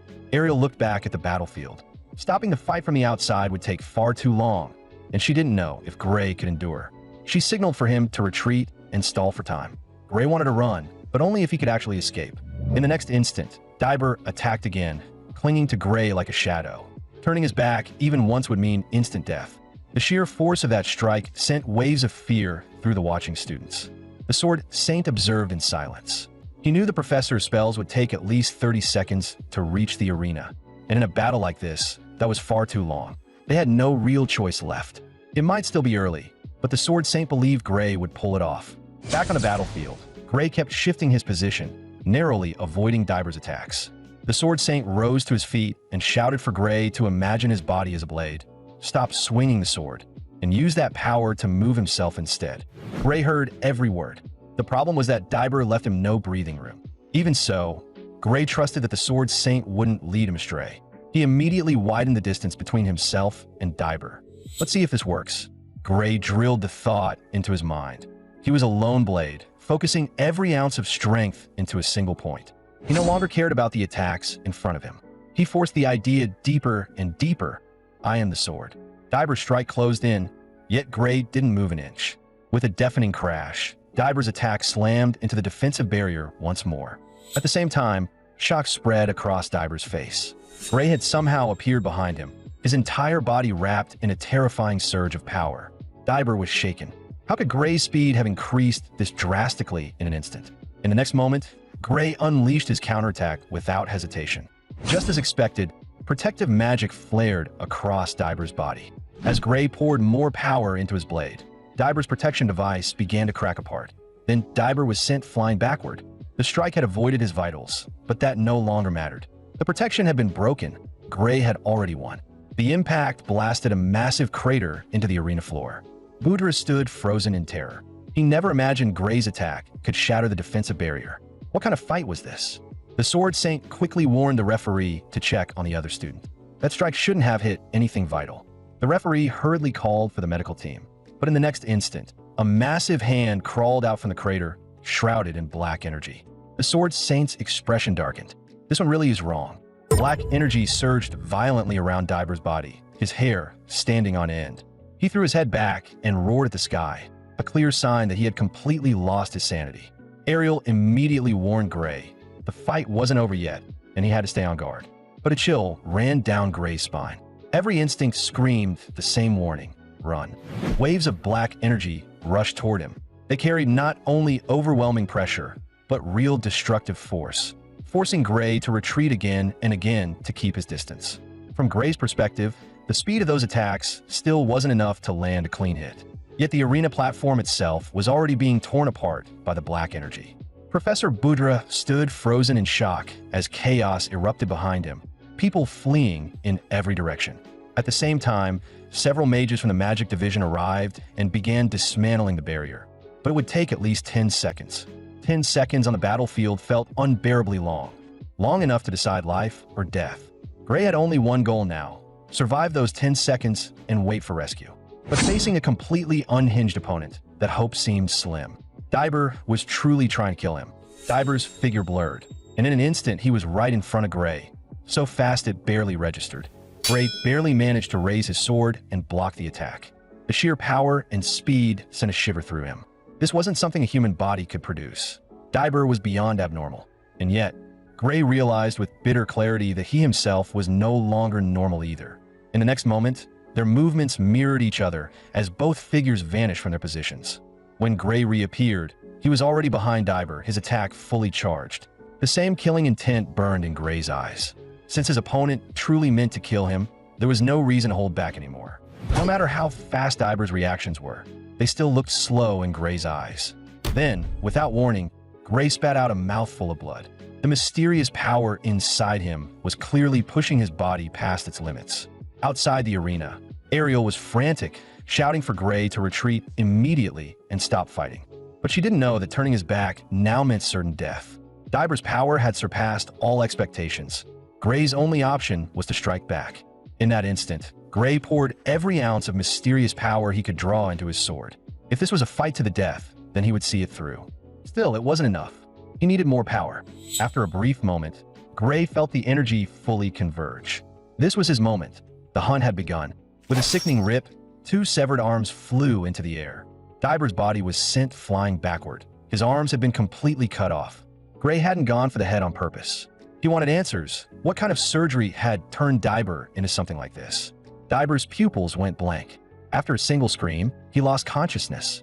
Aside from sparing his life, Gray had shown absolutely no mercy. With a heavy thud, Diver collapsed to his knees, black energy still pouring from his severed arms. Ariel stood frozen in shock, as did the two magic professors behind her. Gray had actually defeated him. By the time the fight ended, the entire arena platform had been reduced to rubble. At the same moment, the barrier was finally lifted, and a large group of instructors rushed in, led by Ariel. Without a word, Ariel immediately bound the student in restraints, completely unconcerned with how severe his injuries were. Gray shakily forced himself to his feet, thinking the battle was finally over. But in the very next moment, a wave of discomfort surged through his body. Blood erupted from all sides at once. Wounds he had taken during the fight, forcibly suppressed until now, finally bursting open. The sight nearly scared Ariel out of her mind. "You can't die on me, Gray." She converted every last drop of her magic into healing magic and poured it into his injuries. At the same time, 3 professors rushed in from behind. Seeing them, Ariel immediately urged them to help and cast healing spells on Gray as well. Soon, Gray felt a warm current envelop his entire body, and his eyes slowly opened. A faint smile tugged at the corner of his lips. The status of gods, I special admit, was finally secured. When Gray regained consciousness, Ariel let out a breath she hadn't realized she was holding. But in the next second, she froze. She never expected Gray to stand up immediately. The 2 professors stared at him in disbelief. "Are you sure you're really fine? You stood up way too fast." Gray turned to Ariel and asked her to examine him with the god's eye. Ariel slowly removed her glasses, blue light flaring from her left pupil. Yet, as she analyzed Gray's condition, shock overtook her expression. She could hardly believe it. After exerting that much power, his soul didn't even bear the slightest scratch. As for his body, it had already been fully restored by healing magic. There shouldn't be any pain left at all. The Sword Saint chuckled from the side. "Looks like it worked. We successfully reduced the backlash." Everything had unfolded exactly as Gray had anticipated. Ariel snapped back angrily. "You call this reducing backlash when the buffering was cut?" Confused by her tone, the Sword Saint glanced over, sensing something was off. And there it was, Ariel bristling with fury.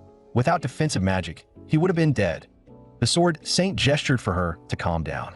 "We managed to keep his injuries within the limits that healing magic can handle. Given the circumstances, this is already a good outcome." Regardless, the Sword Saint hoped that one day Gray would be able to bear the backlash on his own, though that would take time. Only then did Gray truly understand that the brutal training from before had all been leading to this moment. Many things had gone off plan, but the result was still acceptable. Ariel then glanced at Diber, now reduced to a human stump by Gray, and said coldly, "That man's killing intent was far too strong." She turned to the professors beside her. "Go ahead and confirm the result of this match." Her voice was calm, yet absolute. "If you aren't blind, you should have already noticed that Diver's magical defenses were forcibly triggered by my attack. Therefore, the winner is the first-year student, Gray." The stands erupted at once. A first-year defeating a second-year prodigy was unheard of. Deafening cheers followed. "Lord Gray is incredible. So all gods I special admits really are monsters." This single battle also put an end to the first year's 35-match losing streak. To be honest, the Sword Saint no longer cared about that record. After witnessing this duel, who could possibly claim that Ariel's judgment, guided by the god's eye, was wrong? The Dean chuckled softly. Faced with this scene, we have no choice but to acknowledge him.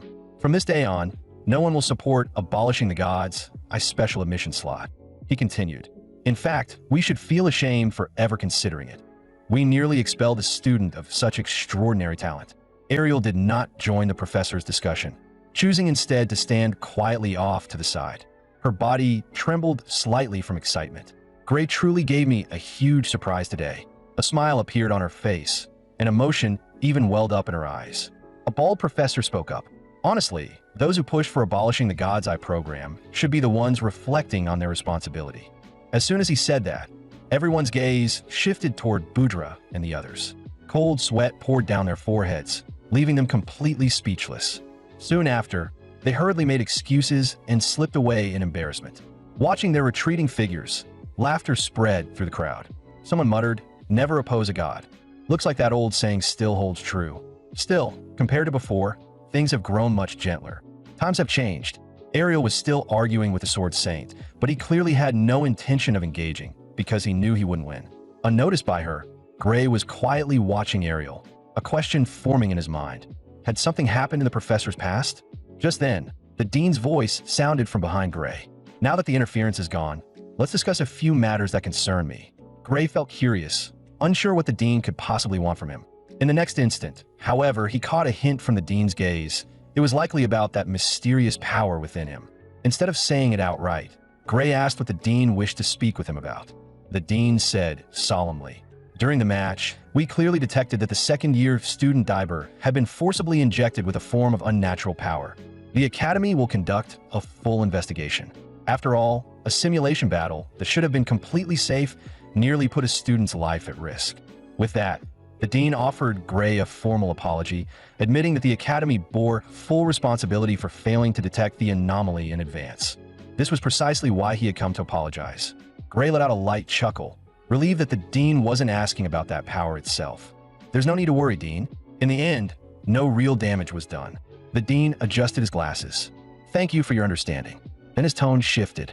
That said, after Diber went berserk, did you also release some kind of mysterious power?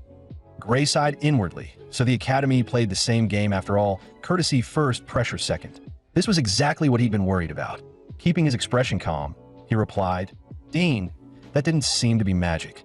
It felt like something far more bizarre, a type of power that modern magical theory can't even begin to analyze. The Dean clearly took interest and asked why Gray would study such a power. Gray slowly closed his eyes. He genuinely didn't know how to answer. No explanation could truly account for the power within him. Before his return, he couldn't reveal anything, especially with the mastermind behind the purger still hidden somewhere unknown. So he simply said, I don't know. The Dean didn't buy it. You don't know? You've used that power yourself, yet you claim ignorance. Gray replied evenly, That's correct. I don't know. He continued, I wasn't even aware such a power existed within me. It was Professor Ariel who discovered it and explained it to me.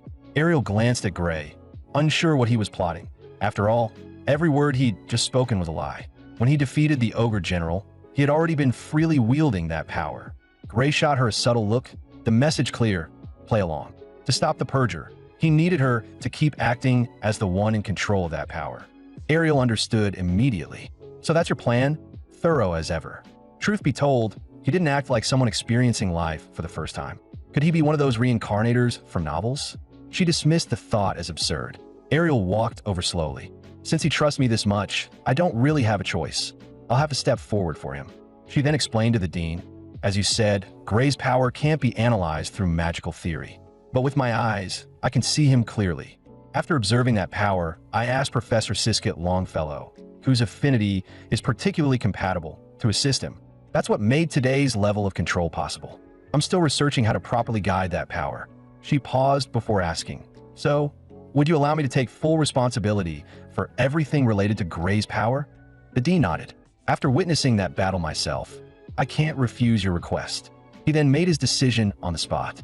From now on, whether it concerns Gray or the entire Gods' Special Admission Group, all salvation operations will be under Professor Ariel's command. If the Academy can provide any assistance, don't hesitate to ask.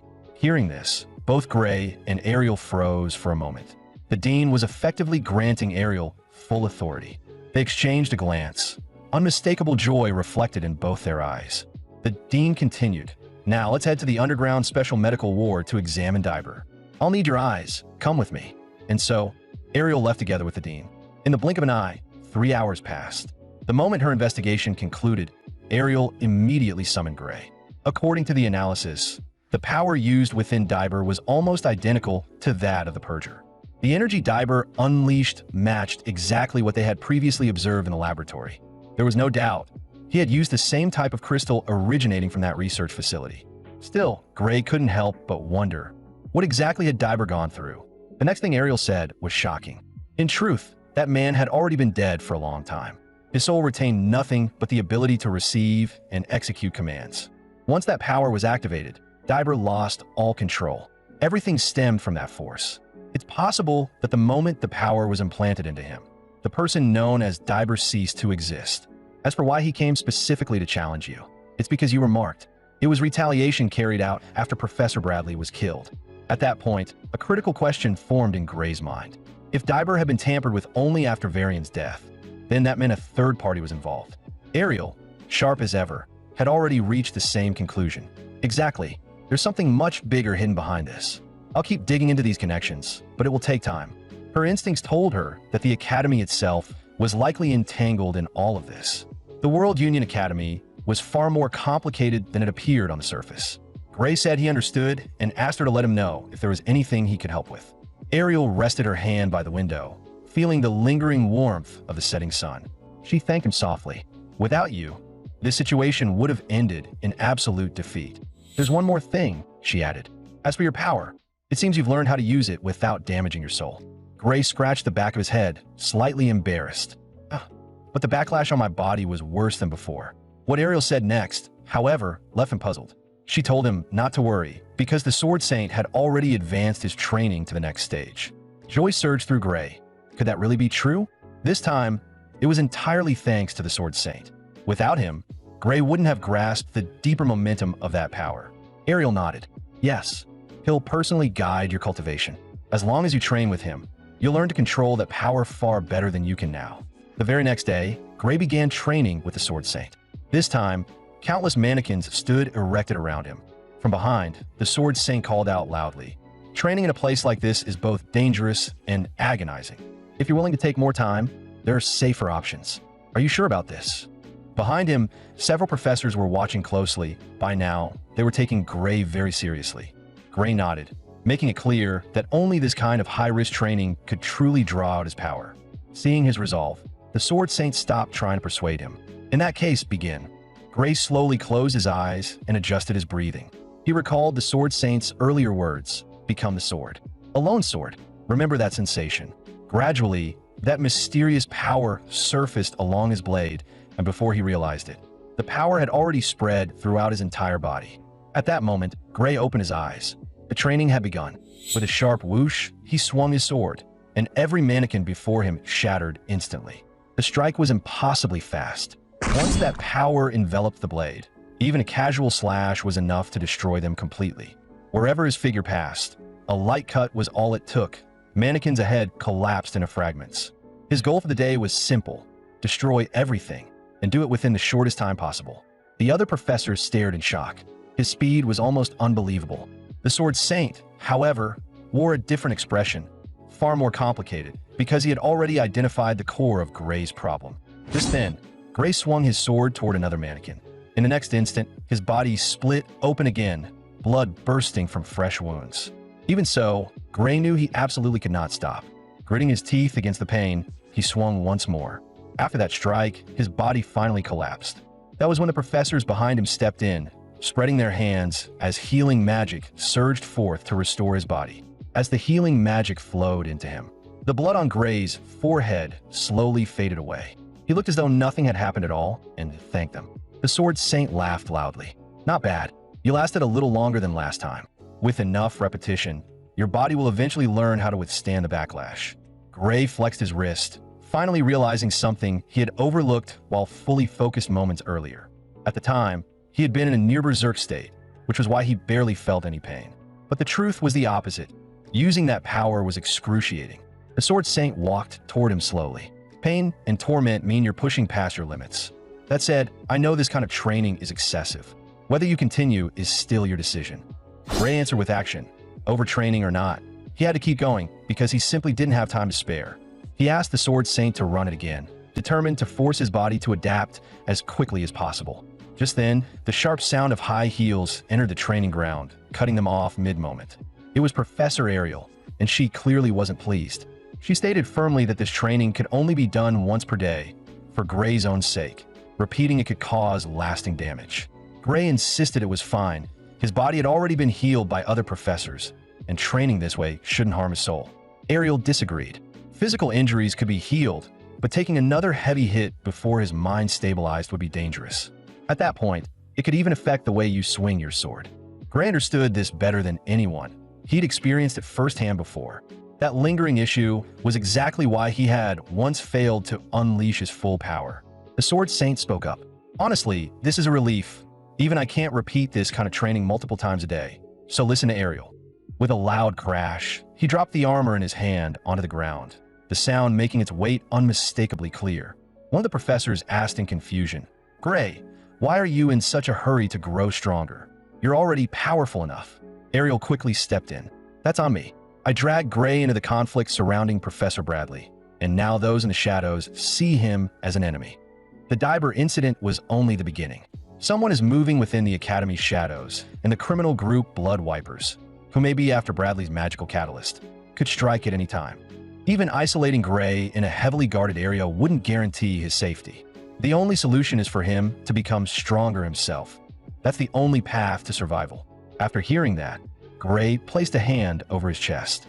He told Ariel not to worry. Stopping Liquid 4 was his own decision, and deep down he knew, no matter what, he had to stop it, or humanity was finished. Ariel nodded with satisfaction. You're an outstanding student. All I can do is help you draw out that power to its fullest. The Sword Saint suddenly burst out laughing. The way you say that, it sounds like you already have a plan. Ariel continued. Don't tell me you've forgotten the fastest and safest way for a swordsman to grow stronger. Hearing that, the Sword Saint glanced at Gray, inspecting him from head to toe. Gray stood there, watching him with curiosity. The Sword Saint let out a wry smile. For a swordsman, the quickest solution is simple: change your sword. Instinctively, Gray looked down at the blade on his waist. It was a standard Academy-issued sword, supposedly a top-tier custom weapon.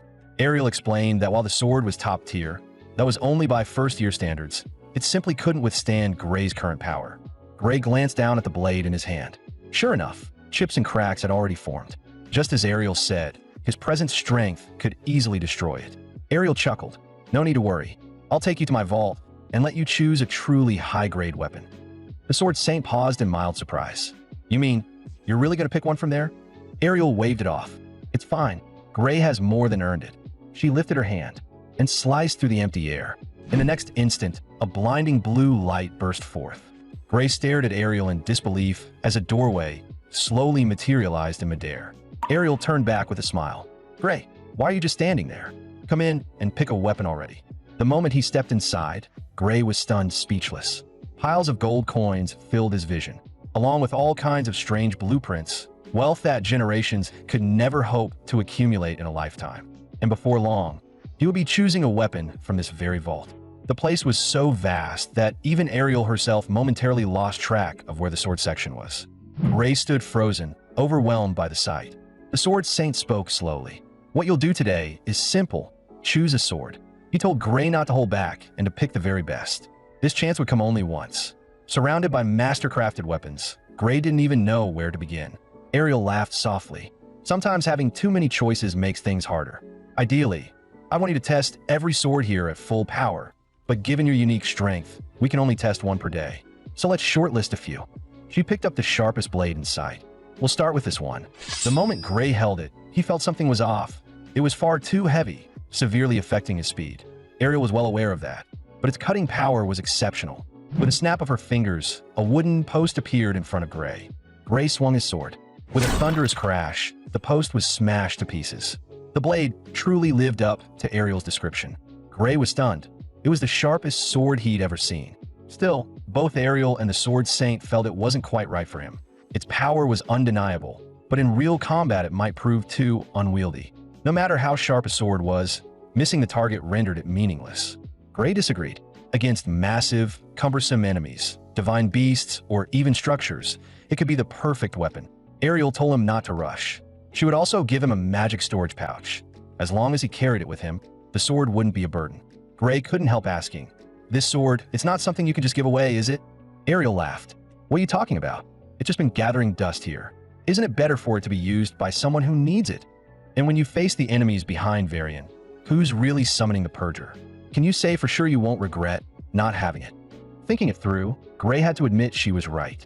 Whether they were here or not changed nothing, even if they trained with everything they had. With that, he accepted the sword and thanked her sincerely.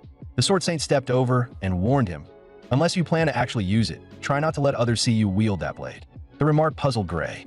The Sword Saint explained, if it were put on the market, it would be worth at least 10 billion, no less than 10,000 gold coins. The number left Gray utterly stunned. He'd never heard of anything so absurd. He never imagined Ariel would give away something so valuable so casually and hurry to return it, only for her to refuse outright. No returns, especially not on items someone's already used. Seeing his expression, Ariel burst out laughing. "If I say it's yours, then it's yours. That way, you won't hesitate when using it." Gray instinctively thought she had to be joking, but Ariel said seriously, "I never joke. If spending 10 billion can protect the God's Eye admission slot, I'd do it gladly. This sword is your reward." Faced with such a gift, Gray still hesitated. Ariel raised an eyebrow. "What? Are you saying a mere 10 billion isn't worth my effort? Do I really have so little face?" At that, Gray finally accepted the sword with a smile and promised to take good care of it. Only then did a satisfied smile appear on Ariel's face. Besides that, there are plenty of ordinary swords suitable for regular combat. Come take a look. Gray never expected Ariel's vault to be this astonishing. Beside him, the Sword Saint sighed. In this world, no one possesses eyes as sharp as God's Eye Ariel. In other words, her eyes could literally make money at will. Ariel turned to the Sword Saint. "As a teacher, which one do you think is the best?" The Sword Saint began examining the collection carefully.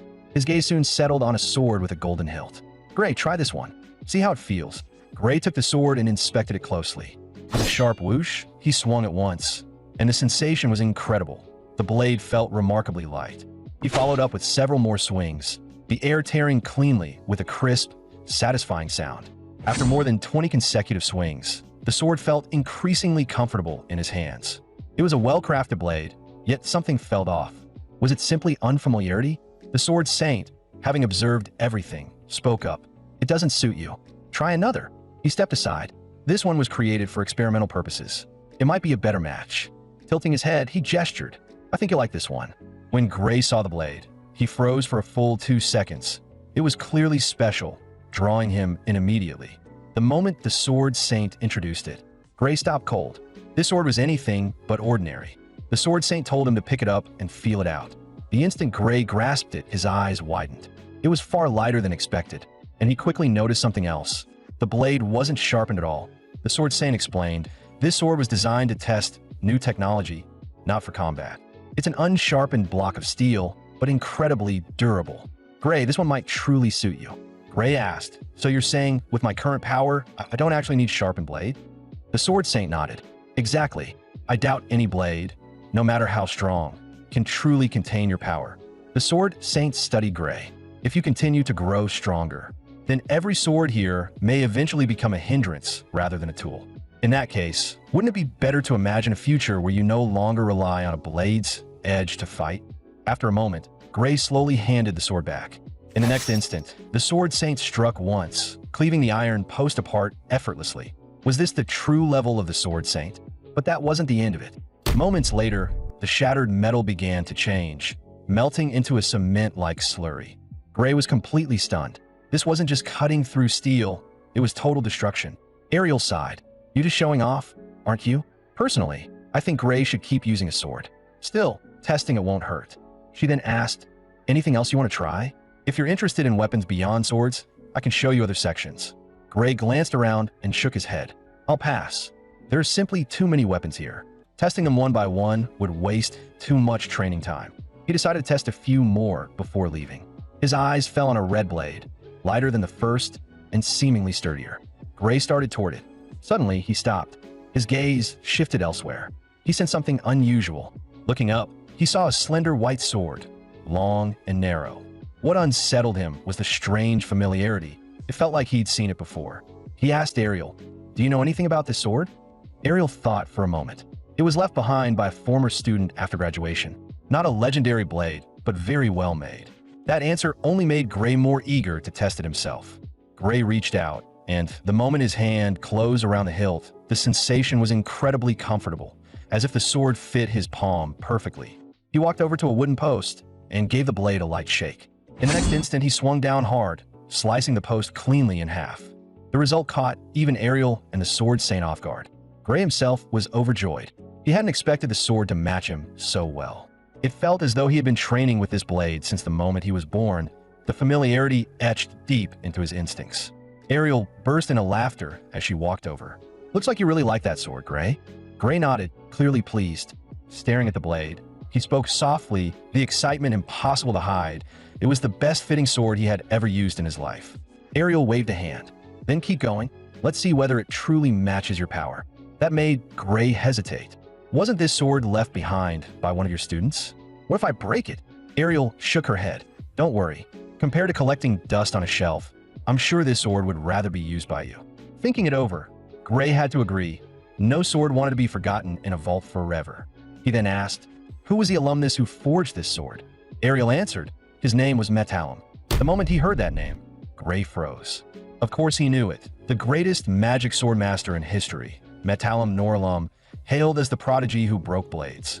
He never imagined this sword was his work. After that, they left the vault. For today, they would test only this one sword. Ariel smiled. "To test its strength and durability, I want you to push this sword to its limits."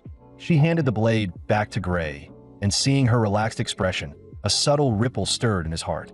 Before he struck, Ariel added, "We'll start with the most unusual sword and see how your power affects it." Gray stepped up to the wooden post once more. He slowly closed his eyes, drawing out that mysterious power within him. The familiar red energy surfaced across his body, now something he could summon with ease. But the moment he opened his eyes, his gathered momentum scattered. Gray frowned. This was the first time something like this had happened. He glanced down at the sword. "Give me a second. I'll try again." Once more, he condensed his power, wrapping it around the blade. In his mind, he repeated the same thought. "I am the sword. Let my power merge with it." Yet the same thing happened again. The energy was dispersed by the sword itself. Confusion set in. Why couldn't his power cling to the blade at all? Sensing something wrong, Ariel stepped forward. "Gray, do you feel anything unusual in your body?" But he felt nothing out of the ordinary. Ariel pondered briefly. If that's the case, then the issue lies with the sword. Let's set it aside and test another one. She reassured him gently. Maybe it just doesn't resonate with your unique power, so don't be discouraged. Ariel took out the storage pouch at her waist. If that's the case, let's test the most ordinary sword this time. Her gaze sharpened as she slowly drew a blade from her hand. "Try this one. I'm certain it'll surprise you." The moment Gray accepted Ariel's sword, he prepared himself, repeating silently that he was a lone blade, determined to merge completely with the weapon. Gradually, that mysterious power surfaced along the sword. In the next instant, red energy wrapped around his entire body, and this time, it didn't disperse. Gray chuckled. "So, it worked. Looks like the problem really was the sword from before." Just then, his eyes narrowed as a sudden voice echoed in his mind. "While there's still time." The unexpected words froze him in place. He turned to Ariel and the sword saint, but neither reacted. Only he had heard it. The mysterious voice spoke again, though its meaning remained completely unclear to him. From behind, the sword saint concluded that having the sword contain and carry Gray's power was no longer an issue. Gray then charged alone into the puppet formation. In the next instant, his figure vanished from where he stood. With a sharp slash, his blade sheared through the armored target ahead. Examining the output, Gray found the power similar to before, but the motion was far smoother. Another strike fell, cleaving through the armor again. The fluidity made every swing effortless. His body felt unbelievably light. With a single leap, he crossed a vast distance. Bang, bang, bang. Moving and striking in one flow. Gray cut down dozens of armored puppets in moments, his sword aura behaving like an automatic scan. Every piece of armor touched by that aura was severed instantly. The sight stunned every professor present. This speed was on a completely different level from before. From afar, Gray's body could no longer be seen. Only intersecting streaks of red sword light remained.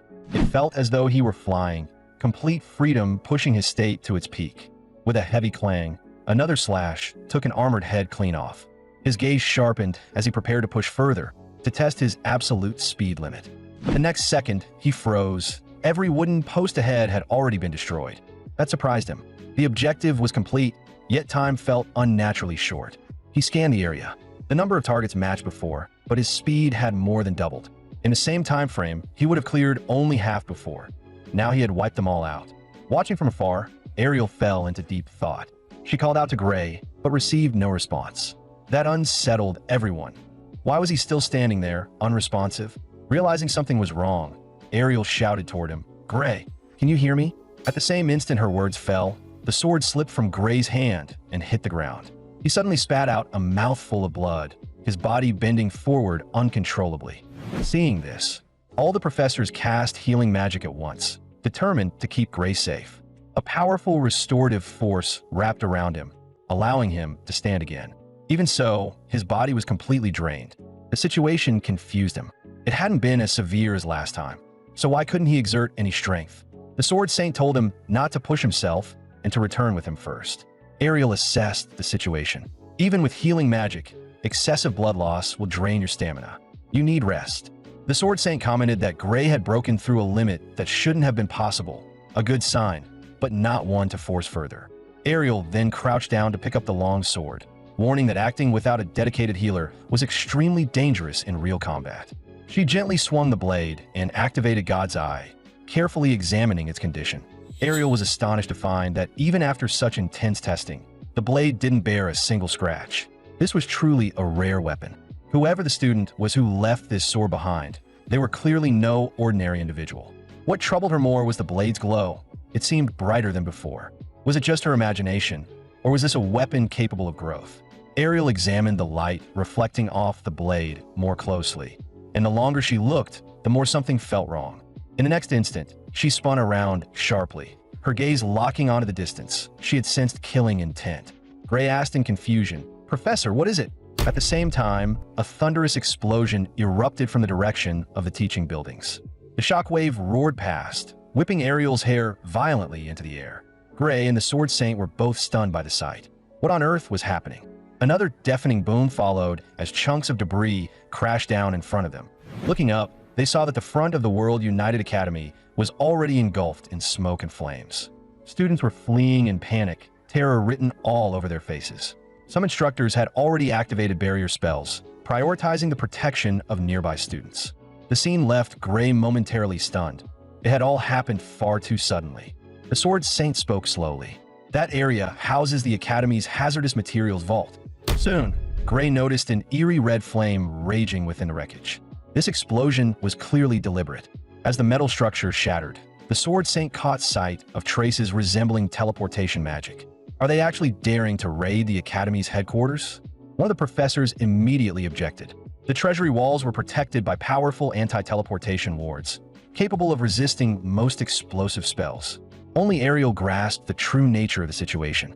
She detected the energy of the purger mixed into the smoke, and hearing that made Gray's heart sink. With a grave expression, Ariel explained that the attackers had likely used special crystals produced in the underground laboratories to break through the outer walls and the anti-teleportation field. At that moment, Gray could no longer stay calm. The ones behind this explosion were clearly Varian's allies. They had truly dared to strike the Academy itself. Below, students continued to flee in chaos, while some were killed outright by the aftershocks. The crisis of the World United Academy had arrived.